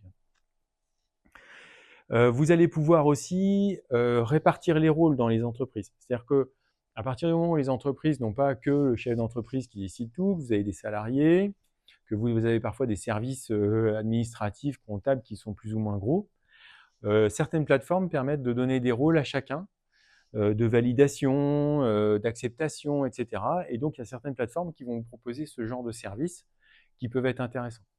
Donc ça peut faire aussi partie des choix. Et je vous dis, il y en a une centaine. Et après, il y a aussi, je pense, l'ergonomie des plateformes, en fait, qui va être importante. Est-ce que c'est facile ou pas de s'en servir? Donc, ça peut faire partie des choix. Maintenant, je vous dis, sur la centaine, vous n'allez pas toutes les tester. Je pense que ceux qui vont vraiment chercher à tester, c'est peut-être des entreprises vraiment structurées qui vont chercher du service augmenté. Je vous dis, type la répartition des fonctions, par exemple. Donc, s'il y avait des choses à retenir de cette présentation, il y a 6 points à retenir. Le premier point, c'est que je suis concernée par la facture électronique si je suis assujettie à la TVA. Le point d'attention, c'est qu'on peut être assujetti à la TVA, mais exonéré. On l'a vu tout à l'heure, médecin, assurance, LMNP. Le deuxième point à retenir, c'est tout ce qui était en lien avec les dates. Donc, il faut être en mesure de pouvoir recevoir les factures électroniques à partir du 1er septembre 2026. et une obligation d'émettre les factures électroniques à partir du 1er septembre 2027 pour les TPE-PME. Le troisième point qui est à retenir, c'est aussi le deuxième point, c'est que pour les grandes entreprises et les entreprises de taille intermédiaire, ils auront l'obligation d'émettre leurs factures dès le 1er septembre 2026. Et donc, vous, en tant que TPE-PME, vous devrez avoir une plateforme agréée pour pouvoir recevoir leurs factures. Exemple, EDF, Orange, ils vont vous envoyer leurs factures via la plateforme agréée. Ensuite, ce qu'il faut retenir, c'est que le e-invoicing, ça s'applique quand il y a une opération entre deux assujettis à la TVA en France et dès lors que la vente n'est pas exonérée de TVA. Le e-reporting, c'est quand on est dans le cas où on a un professionnel assujetti à la TVA avec un particulier, une association non fiscalisée ou une entreprise internationale. Et enfin, ce qu'il faut retenir, c'est que dans le cadre du e-invoicing, on va pouvoir suivre en temps réel les statuts de votre facture quand elle sera émise, acceptée, payée, etc. etc. Avant de conclure, on va répondre à quelques questions pratiques. Donc, au travers de toute cette présentation, moi j'ai compris, Jean-Sébastien, que si j'étais commerçant, et que j'ai une caisse enregistreuse et que ma caisse enregistreuse est un ordinateur, je dois demander quoi à mon fournisseur? Alors donc, la première chose à faire, c'est que cette caisse elle soit connectée. C'est-à-dire qu'en fait, on a vu tout à l'heure que finalement, tous les flux informatiques qu'il va falloir envoyer vers les plateformes vont passer tous par Internet. Donc, si votre caisse enregistreuse n'est pas connectée, ça va déjà être compliqué. Ensuite, il va falloir que cette caisse elle soit mise à jour. Là, on vous a expliqué un certain nombre de choses, mais à n'en pas douter, les informations, elles évolueront avec le temps et il faudra peut-être régulièrement ajouter des petites choses dans les systèmes. Et puis, le truc auquel on ne s'attend pas plus que ça, c'est qu'il va falloir que la caisse elle soit capable de gérer deux types de flux. Et donc, quand, prenons l'exemple du boulanger, le matin, il va avoir les gens qui viennent chercher leurs baguettes, leurs croissants, etc. Et puis, ils vont bien avoir un artisan qui va venir acheter un sandwich et qui va lui demander un invoicing. Donc, il va falloir que la caisse enregistreuse soit capable de gérer la facture électronique à l'instant T quand l'artisan va venir en caisse sans provoquer une queue sur le trottoir qui soit démentielle. Et donc, tu es en train de me dire que si je suis en caisse et qu'un professionnel me demande une facture, je vais devoir faire du invoicing. Ah oui, et donc, en fait, ça veut dire que concrètement, quand on va aller dans des magasins en tant que professionnel, il va falloir se balader avec un numéro de SIRET. Parce que quand le boulanger il va me vendre mon sandwich qui va servir à aller sur mon chantier et que je veux ma e-invoicing, il va falloir qu'il référence ma société. Je ne vais quand même pas aller lui donner le nom complet, etc. Donc il va falloir que le logiciel qui est connecté à la base INSEE, on lui donne le numéro de SIRET et comme ça on va pouvoir récupérer le invoicing en direct. Et il y a quelque chose qui devrait se mettre en place, pour l'instant on n'a pas encore de précision là-dessus, ce serait des QR codes, où finalement les professionnels auraient un QR code avec eux, et dès qu'ils vont aller dans une boutique, vont pouvoir présenter le QR code pour que le logiciel comprenne le numéro de SIRET de la boîte en question, et puisse émettre le invoicing. Donc typiquement, oui, c'est le boulanger, mais il n'y a pas que lui. Par exemple, dans l'électroménager, vous êtes concerné par ça, par exemple, où vous avez des professionnels qui viennent vous voir régulièrement. Et donc le client professionnel qui passe et qui a juste besoin d'un truc, il va falloir lui donner votre numéro de SIRET pour pouvoir émettre une facture. Merci. Et si je suis restaurateur, comment ça va se passer? Alors, les restaurateurs, en fait, ils ont deux types de clientèle.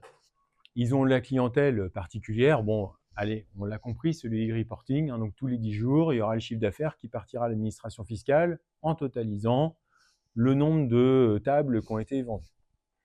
Mais il y a aussi beaucoup de repas d'affaires qui s'opèrent.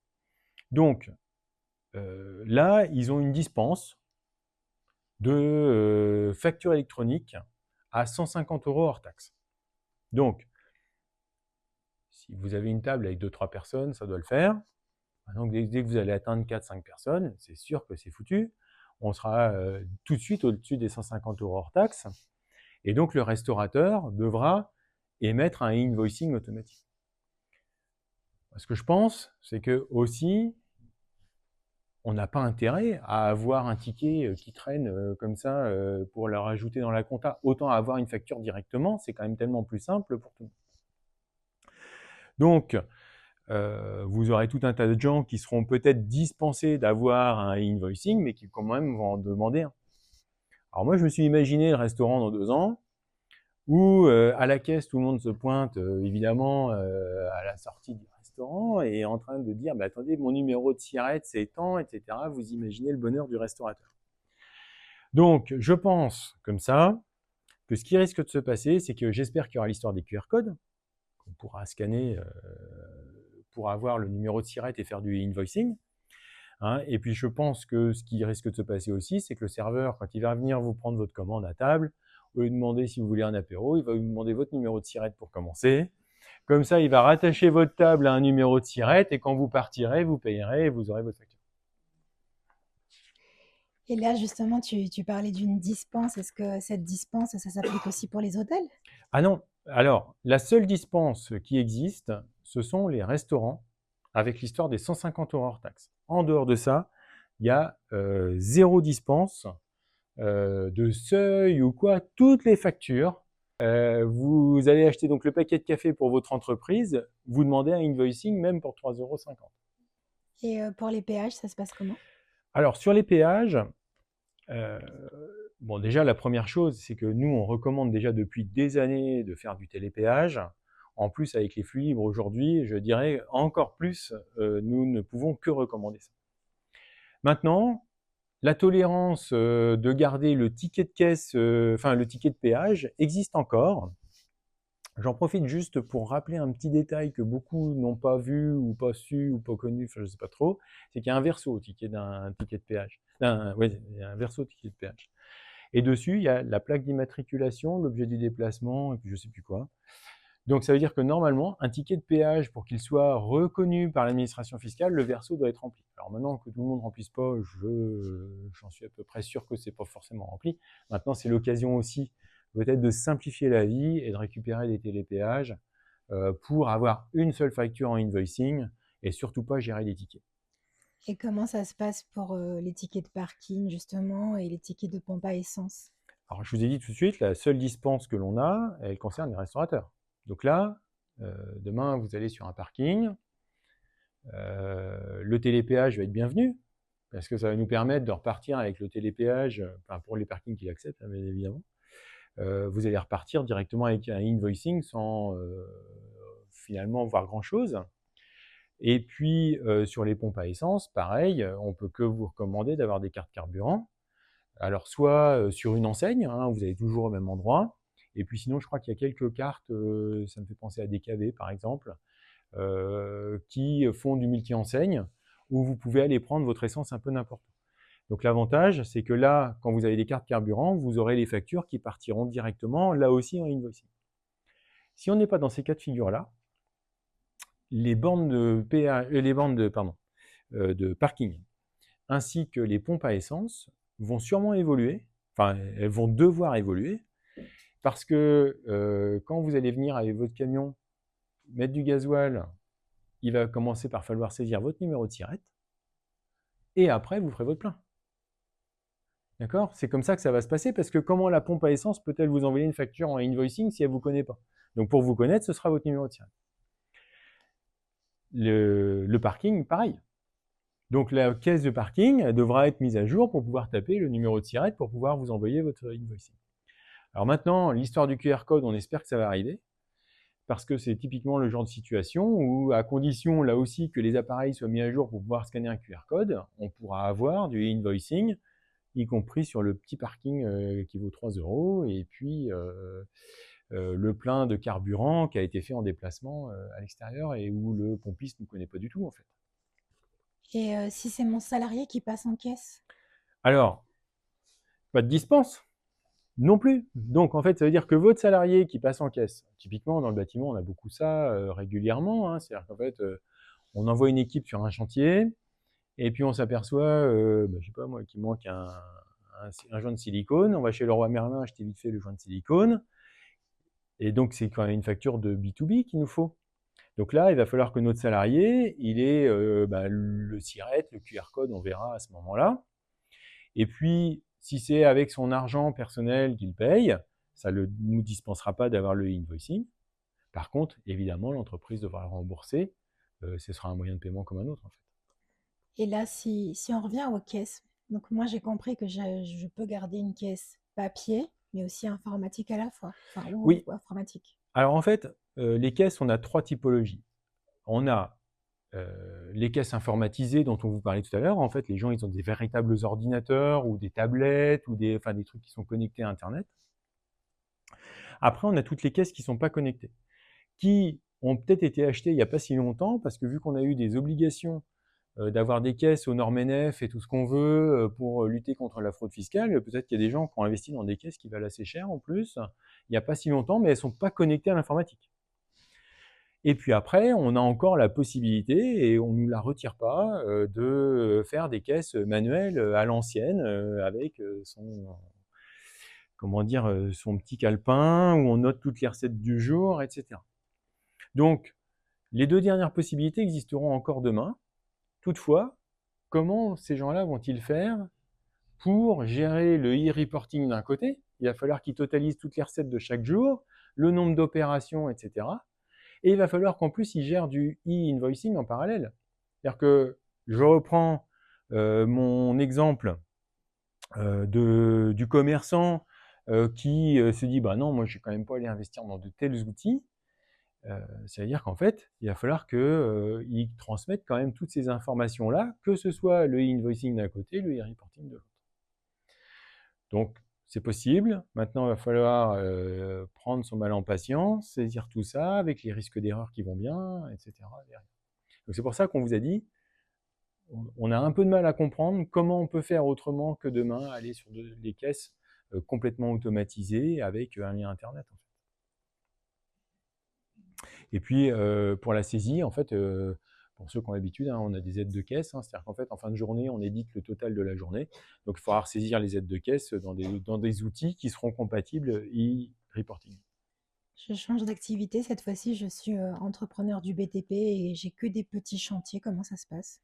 Alors, comme on l'a dit tout à l'heure, hein, c'est que finalement, une fois qu'on a un logiciel qui est mis à jour, on va pouvoir tout gérer en facturation comme avant. Et puis, ce sera au logiciel d'envoyer sur la plateforme et que la plateforme nous fasse les totaux pour gérer à la fois le invoicing, le e-reporting d'un côté et de l'autre.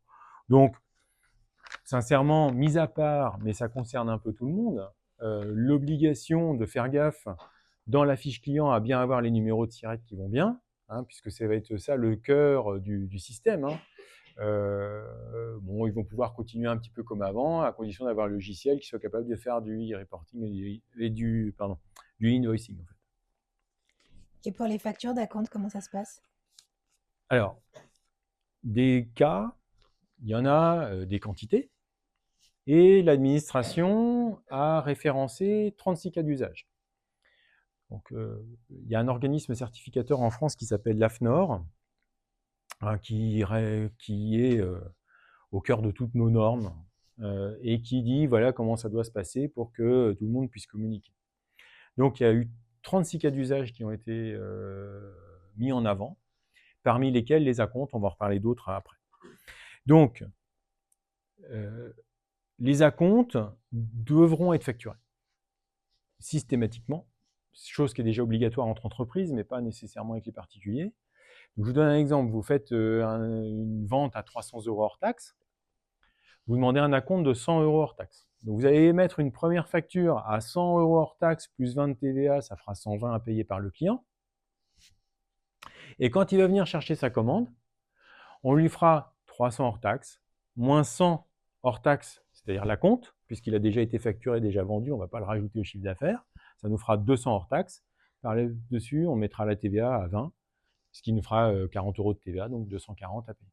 Donc en fait, on aura une première facture 100 hors taxe plus 20 de TVA, ça fera 120. Et une deuxième facture à 200 hors taxe plus 40 de TVA, ça fera 240. Donc bien le total de 360 qu'on attendait.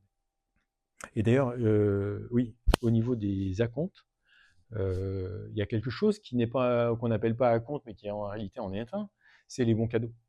Par exemple, vous allez dans une cave à vin. Vous dites, bah voilà, pour mon super client, je voudrais un coffret cadeau.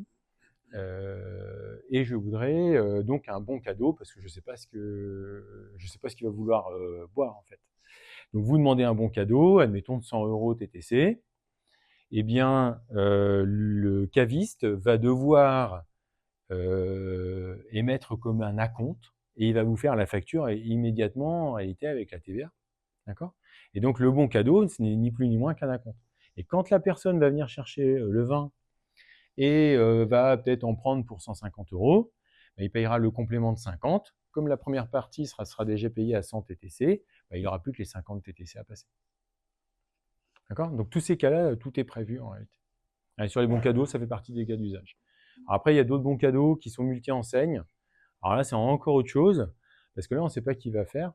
Donc là, c'est plus vu comme un moyen de paiement, hein, et pas comme une facturation. Et si j'ai des gros chantiers, je vais me retrouver avec des factures de situation, des DGD, etc., etc. Qu'est-ce que tu me conseilles? Alors dans le bâtiment, on a vu tout à l'heure on va dire les artisans qui font pas des gros chantiers, c'est-à-dire que ça dure pas plusieurs mois pour l'essentiel. C'est des chantiers assez rapides où ça reste relativement simple en termes de facturation. Par contre, tous ceux qui font du gros chantier, qui font des situations de travaux, des DGD, des retenues de garantie, etc., etc. Alors, on a aussi des fois des retenues de prorata, on a des factures extrêmement complexes. Donc là, le meilleur conseil qu'on puisse leur donner, c'est d'avoir un logiciel métier. C'est-à-dire qu'en fait, vous n'allez pas gérer vous-même toutes ces situations en disant mais tiens, je suis dans tel cas, tel autre, etc. Il va falloir, en cochant le type de facture qu'on veut faire, avoir le bon routage de l'information tant vers le client par la plateforme, pardon, que vers l'administration fiscale aussi. Parce que si jamais vous vous trompez et puis vous déclarez votre DGD alors que vous avez déjà déclaré vos situations, alors le DGD c'est la facture finale hein, pour ceux qui ne sont pas du métier, hein, donc c'est la facture finale. Donc si vous déclarez à la fois votre DGD et la facture finale en totalité alors que vous avez déjà fait vos acomptes, c'est-à-dire que l'administration fiscale va croire que vous avez un chiffre d'affaires bien supérieur à la réalité. Donc il faut vraiment avoir des outils métiers qui vont vous aider à pas faire d'erreur et à bien choisir le bon truc. Et ça fait aussi partie des 36 cas d'usage, hein, tout ça. Et est-ce que tu vois d'autres professions où il faut avoir des logiciels métiers spécifiques? Alors, il n'y a rien d'obligatoire, mais en effet, avec tous les cas d'usage, quand on lit un peu les titres, on se dit ah bah oui, c'est vrai, là il y a un vrai sujet, là aussi il y a un vrai sujet. Enfin, en fait, ça nous révèle un certain nombre de problématiques auxquelles on ne pense pas forcément. Et donc, là aussi, je me suis dit, bah, finalement, comment je peux gérer les problématiques particulières? Bah, ça va être avec des logiciels dédiés au métier. Premier exemple, les avocats. Ils sont tenus au secret professionnel et ils n'ont pas le droit d'envoyer à l'administration fiscale le détail de leurs prestations. Donc, quand on a un contrôle fiscal chez un avocat, par exemple, on ne donne pas les factures parce qu'ils n'ont pas le droit de voir le contenu des consultations. Donc là, même chose. C'est pas parce qu'il y a la facture électronique qu'on va devoir violer le secret professionnel des avocats. Donc en fait, il y a un champ informatique qui a été prévu spécifiquement pour les activités liées au secret professionnel qui vont pouvoir, ce champ informatique ne va être transmis qu'au client et pas à l'administration fiscale. Donc là, c'est les avocats, s'ils n'ont pas un logiciel métier et qui veulent utiliser n'importe quel logiciel du marché, à mon avis, ils auront du mal à avoir la case spécifique liée au secret professionnel.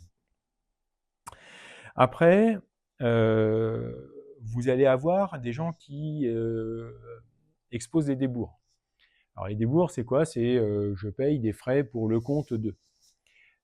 Typiquement, les avocats, ils font ça aussi. C'est-à-dire qu'en fait, les avocats, régulièrement, ils vont payer une facture à un tribunal, ils vont payer une facture à un huissier, etc., mais qui va être pour le compte de leur client. Donc là, c'est pareil. C'est prévu, les débours, pour que surtout pas, qu'ils ne s'ajoutent surtout pas au chiffre d'affaires de l'avocat, en fait. Puisque ce n'est pas leur chiffre d'affaires, ils se font juste rembourser des frais. Donc là, c'est pareil, les logiciels devront dire, bah, tiens, ça c'est un débours, et voilà, après, l'informatique s'occupe de gérer la transmission d'informations. On a d'autres cas aussi, par exemple les agences immobilières. Donc dans les agences immobilières qui font de la gérance, c'est-à-dire qu'en fait, ils encaissent le loyer pour leur compte de leurs clients et ils reversent, après déduction d'une commission, le loyer. C'est eux qui vont facturer pour le compte de leurs clients. Et donc, facturer pour le compte de quelqu'un d'autre, ça fait partie des cas d'usage, c'est prévu. Donc là aussi, les agences immobilières, pour moi, elles doivent avoir un logiciel métier. Alors, bon, vu les volumes qu'ils brassent, ils ont tous des logiciels. Hein. On voit, en fait, dans les agences, on voit toujours 3-4 éditeurs. Donc, bon, à quasi coup sûr, tout ça va être mis en, en conformité pour pouvoir gérer la facturation pour compte d'eux. Mais ils reçoivent aussi des factures pour compte d'eux. Hein. C'est-à-dire qu'en fait, quand vous êtes agent immobilier puis que vous gérez un bien qui est dans une SCI, que l'artisan a été mandaté pour aller refaire, je sais pas moi, une douche, un tableau électrique, il va envoyer la facture à la SCI, donc il va falloir que l'agence immobilière ait accès à la plateforme d'achat. Hein. Donc là, agence immobilière, logiciel spécifique incontournable, même si ça coule déjà de source, en fait, en réalité. Et puis, il y a des opérations particulières aussi, c'est les entreprises qui font appel à la facturage, par exemple.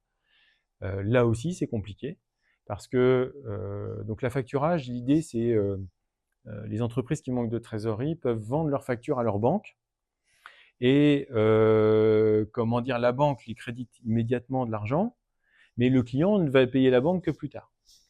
Donc, quand on est en TVA sur les encaissements, c'est-à-dire qu'en fait, on paye la TVA que quand le client nous a payé, on ne paye la TVA qu'au moment où le client a vraiment payé. Or, le compte bancaire, lui, il a été crédité immédiatement par le banquier. Donc, il va falloir que l'administration fiscale n'anticipe pas le paiement au moment de la facturage, mais plus tard. Donc là, ça fait partie aussi des cas d'usage à traiter par les informatiques, même par le logiciel informatique. Merci. Donc là, quand on a vu le calendrier tout à l'heure, on a vu que l'obligation d'émission des factures, c'est à partir de septembre 2027. Mais si je veux anticiper, est-ce que je peux? Alors, l'anticipation est tout à fait possible. Hein, c'est-à-dire qu'en fait, nous, on vient de vous dire, vous avez l'obligation d'émettre une facture en invoicing à compter de septembre 2027.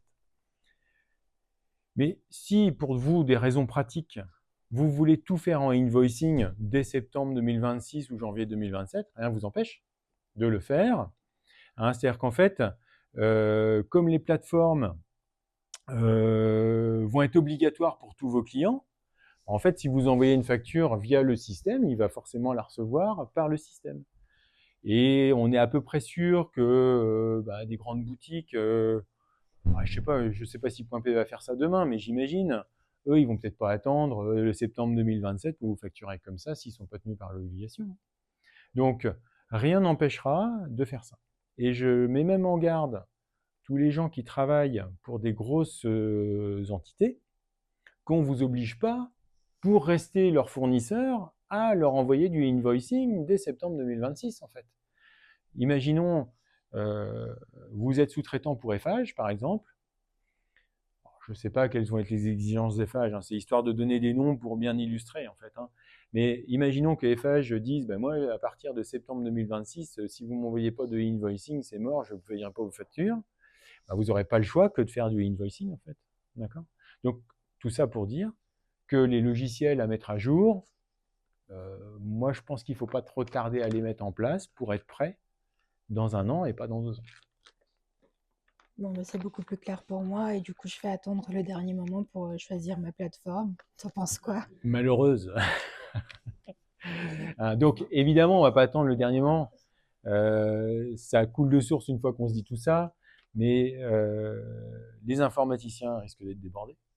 Hein, clairement, l'éditeur de logiciels, est-ce qu'on aura tous les matériels à ce moment-là, etc. Regardez un peu ce qui s'est passé quand on a eu l'an 2000 et tout.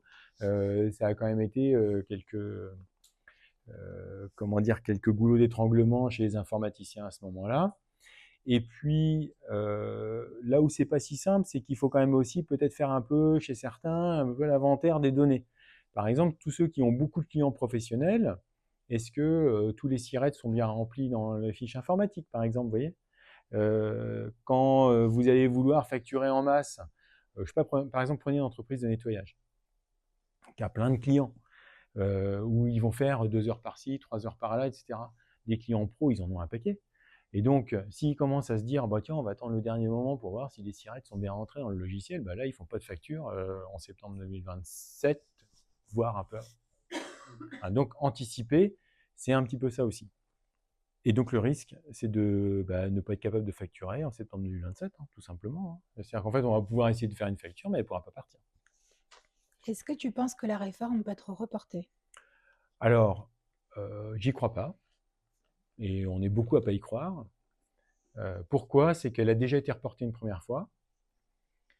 Ça a fâché beaucoup de gens, parce qu'il y en a qui ont dit, mais attendez, qui est-ce qui a reporté? C'est l'administration fiscale, parce qu'ils n'étaient pas prêts, visiblement, à faire tout ça.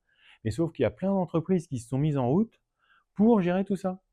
Et donc, à un moment donné, je pense qu'il y a les syndicats patronaux, notamment, qui sont intervenus et qui ont dit, mais attendez, on ne peut pas reporter comme ça tout le temps, nous, on fait quoi dans l'histoire? Donc, du coup, là, aujourd'hui, c'est cadré. A priori, c'est bien septembre 26. Le texte de la loi dit qu'on pourra aller jusqu'en décembre éventuellement. Grosso modo, c'est un report de 4 mois grand maximum, mais on n'est pas orienté là-dessus. Peut-être qu'on aura quelques tolérances qui vont arriver. Tout à l'heure, je vous ai parlé des restaurateurs à 150 €. On aura peut-être d'autres tolérances qui vont arriver sur les pompes à essence, par exemple, mais pour l'instant, il n'y a rien. Donc là, moi, j'ai bien compris que j'ai 9 mois pour choisir ma plateforme agréée. Oui. Mais au-delà de ça, si je suis commerçant avec une caisse, tu me conseilles quoi?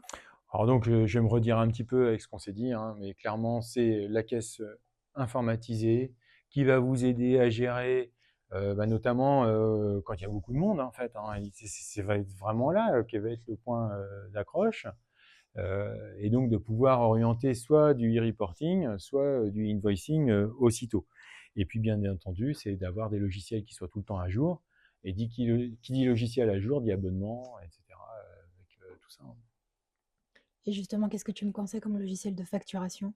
Alors, donc, ce qu'il faut, c'est avoir des logiciels, là encore, je me répète, mais c'est tellement important qu'ils soient mis à jour, donc avec des abonnements.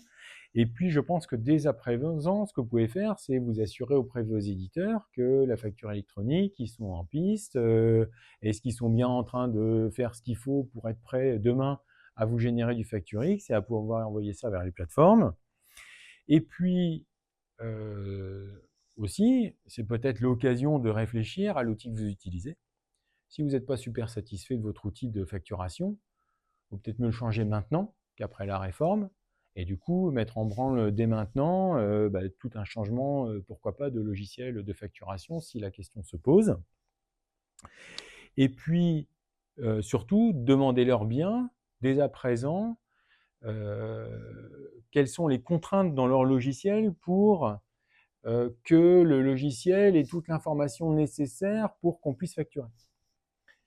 Bon, tout à l'heure, dans la fiche client, je vous ai dit, il y a un truc très important, c'est le numéro de SIRET. D'accord? Si dans votre fiche client, vous voulez faire de l'invoicing et que le SIRET n'est pas rempli, ça ne partira pas, tout simplement. Donc ça veut dire que plus vous avez de clients pro, et plus anticiper la mise à jour de vos fiches clients va être important. Et puis, il y a aussi les fiches articles à mettre à jour. Tout à l'heure, on vous a parlé, par exemple, de TVA sur les encaissements, TVA sur les débits.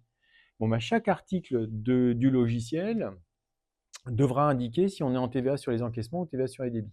Ça veut dire que peut-être les fiches articles vont devoir être mises à jour pour que tout ce qui est à renvoyer dans le cadre du fichier XML dont on a parlé tout à l'heure, qui est joint au PDF, qu'il y ait bien toutes les données que l'administration attend demain dans ce format. Donc, mise à jour du logiciel, mise à jour des fiches clients, mise à jour des fiches articles, c'est ça qui paraît être vraiment le triptyque nécessaire dans les logiciels de facturation. Bon, j'ai posé beaucoup de questions, mais j'ai une dernière question. Est-ce que tu penses qu'il y aura des évolutions à venir? Ça, j'en doute pas une seconde, parce que, en fait, dans les expériences que nous, on a, c'est notamment la DSN. La DSN, alors on n'a rien à voir avec la facturation électronique, c'est l'envoi de tout ce qui est lié à la paye à l'URSSAF à la base. Sauf que ça a commencé avec l'URSSAF, qui nous a donné tout un tas de trucs, et puis chaque année, on a eu de plus en plus de choses qui sont arrivées. Et donc chaque année a eu son lot d'informations. Par exemple, on a tout ce qui est lié à l'obligation des personnes handicapées. On a aussi tout ce qui est lié à l'effectif. quand on a commencé à travailler, il y avait je ne sais combien de calculs d'effectifs. Et donc, vous vouliez avoir un calcul d'effectifs pour l'URSSAF, c'était tel truc, un calcul d'effectifs pour les délégués du personnel, c'était tel autre, etc. Vous aviez une liste longue comme le bras. Et qu'est-ce qui s'est passé? C'est qu'ils ont voulu pouvoir calculer à distance les effectifs. Et aujourd'hui, l'URSSAF calcule à distance les effectifs. Ah, en fait, ça a été une vraie simplification, celle-là. C'est-à-dire qu'en fait, ils se sont dit, bah, comment je peux faire? Bah, j'ai la DSN. Donc, dans la DSN, ils ont tous réfléchi à savoir comment l'informatique pouvait donner une information qui puisse nous sortir un effectif derrière. Et donc, on a eu une réforme comme ça. Donc, demain, moi, ce que je pense, c'est que aujourd'hui, on a un certain nombre d'éléments dans la facture électronique qui sont à déclarer. On sait déjà qu'il y a quelques données qui devront être ajoutées avec le temps. Mais par exemple, imaginons qu'on nous dise demain, dans les obligations qui n'existent pas encore, et je n'ai pas vu de projet là-dessus, mais je vous donne un exemple de projet qui pourrait arriver. C'est de catégoriser le type de produit. Exemple, je ne sais pas moi, vous prenez une perceuse, vous allez avoir tous les modèles de toutes les marques avec des références dans tous les sens, sauf que, bon, mis à part à connaître le truc, on ne sait pas que c'est une perceuse.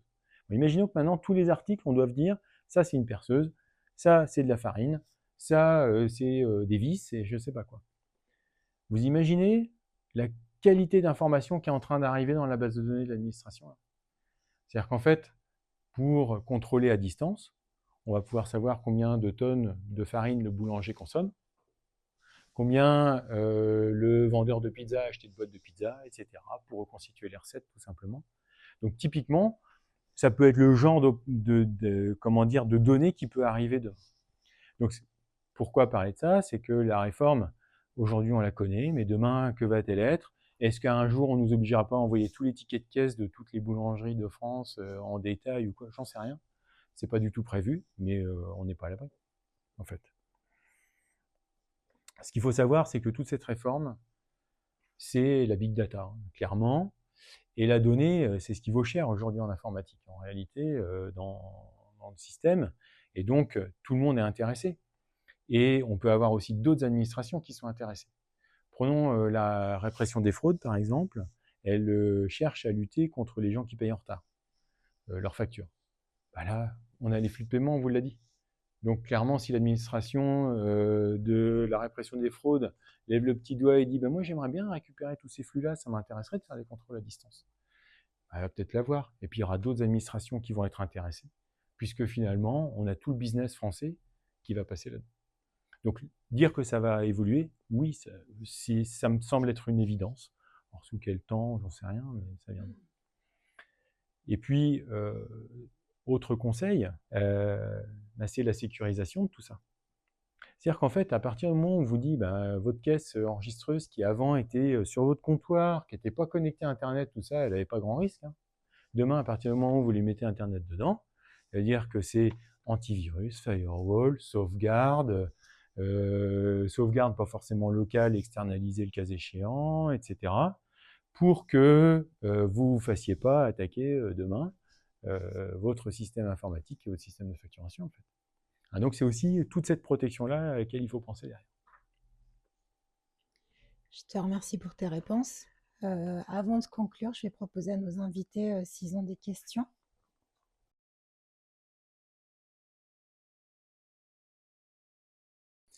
Quand on adhère à une plateforme, on est référencé donc sur le site de l'administration, la PPF, en fait.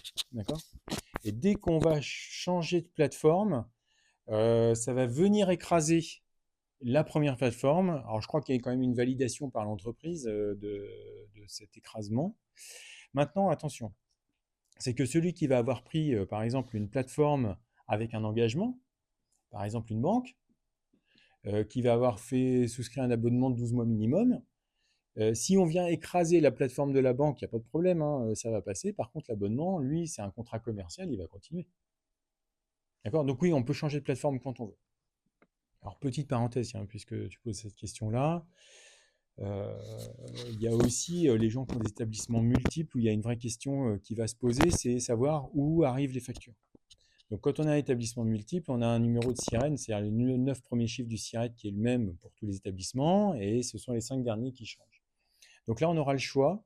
C'est soit on inscrit le sirène et tous les sirettes rattachées vont tomber dans une seule plateforme, ou au contraire, on dit, bah non, moi je souhaite que chaque établissement ait sa vie et valide ses factures, etc. Et dans ce cas-là, on pourra déclarer sur la plateforme chaque numéro de sirette et chaque site aura sa propre plateforme d'achat. En fait. Voilà comment les deux sont possibles.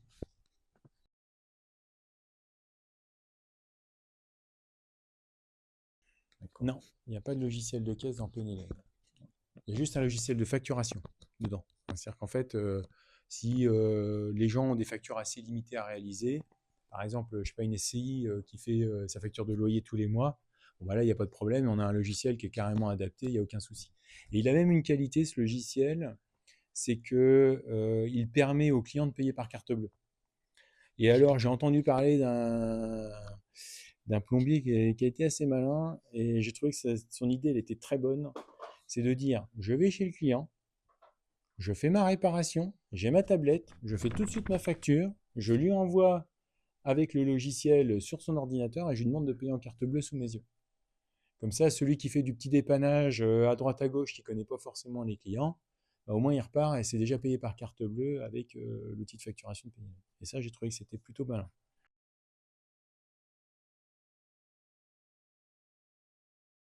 Donc vous enverrez systématiquement sur votre plateforme EA et vous ne saurez même pas quelle est sa plateforme. Donc en fait, vous envoyez sur votre plateforme A. Votre plateforme, elle connaît l'annuaire. Hein, c'est pas à vous de connaître l'annuaire, hein, c'est votre plateforme qui va consulter l'annuaire et qui va dire ah bah tiens, mon client, lui, est chez B, donc j'envoie la facture chez B. Donc ça sera complètement transparent en fait.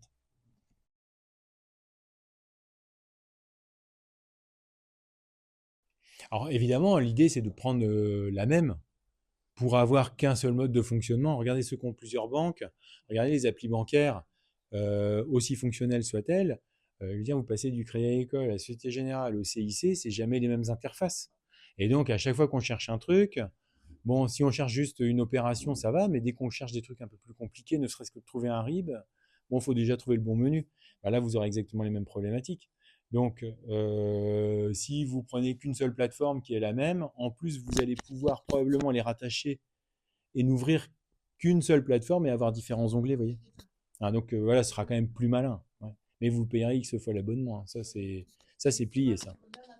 Donc, la conclusion qu'on avait préparée était la suivante, hein, c'est que la data, en fait, pour élargir un petit peu le champ, c'est un objet qui est extrêmement précieux à protéger au maximum. Tous les pirates, les gens malveillants, etc., qui ont des idées plus inventives tous les jours, pour eux, c'est une mine d'or, hein, clairement la data. Donc, la facturation électronique va permettre de générer une véritable mine d'informations grâce aux données contenues dans des milliards de factures. Il y a les vôtres, hein, données d'achat, vente, permettant de traiter, d'analyser très rapidement l'ensemble de vos transactions vers une comptabilité en temps réel. Hein, c'est-à-dire qu'en fait, la notion de comptabilité en temps réel est la suivante, c'est-à-dire qu'on vous a dit, toutes les factures en invoicing, elles seront, enfin, comment dire, elles seront cliquées, on va dire, j'émets la facture, tac, elles sont directement de l'autre côté, si vous voulez. Et donc, on va pouvoir avoir des comptas qui seront mis à jour en permanence et avoir des comptabilisations permanentes dans les comptas. Et donc, nous, on sait que c'est un peu une orientation de notre métier. Hein, c'est-à-dire qu'en fait, aujourd'hui, par exemple, quand on fait des tenues comptables, on les fait souvent au mois, qui cadrent à la TVA, en fait. Ben là, qu'est-ce qui va se passer? C'est qu'on passera très régulièrement sur les comptas et puis vous aurez des outils de pilotage typiquement vendus par Penny Lane pour pouvoir avoir votre état de total de facture, etc. en permanence au jour le jour ou quasiment.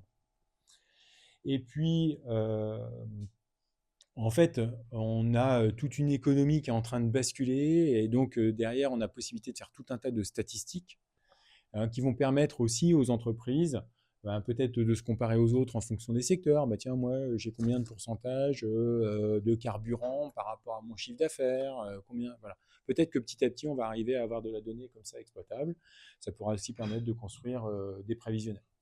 Et puis, on l'a dit tout à l'heure, hein, attention à la sécurité informatique. Parce que bah, tous les gens qui sont passés par la case piratage s'en souviennent, ont des coûts quand ça se passe bien, mais quand ça se passe pas bien, ils perdent aussi beaucoup de données. Et donc, ils perdent toute une histoire. Par exemple, moi j'ai eu le cas dans une entreprise de bâtiment où ils croyaient avoir des sauvegardes externalisées. Un jour, ils se sont fait hacker leur serveur, tout a été crypté, ils ont perdu 6 mois de devis, 6 mois de suivi d'activité, etc., parce que la dernière sauvegarde qui avait fonctionné, c'était 6 mois plus tôt. D'accord. Donc ça n'arrive pas qu'aux autres. Donc ça fait partie, c'est pas de la facture électronique dont on parle, mais ça fait partie des enjeux.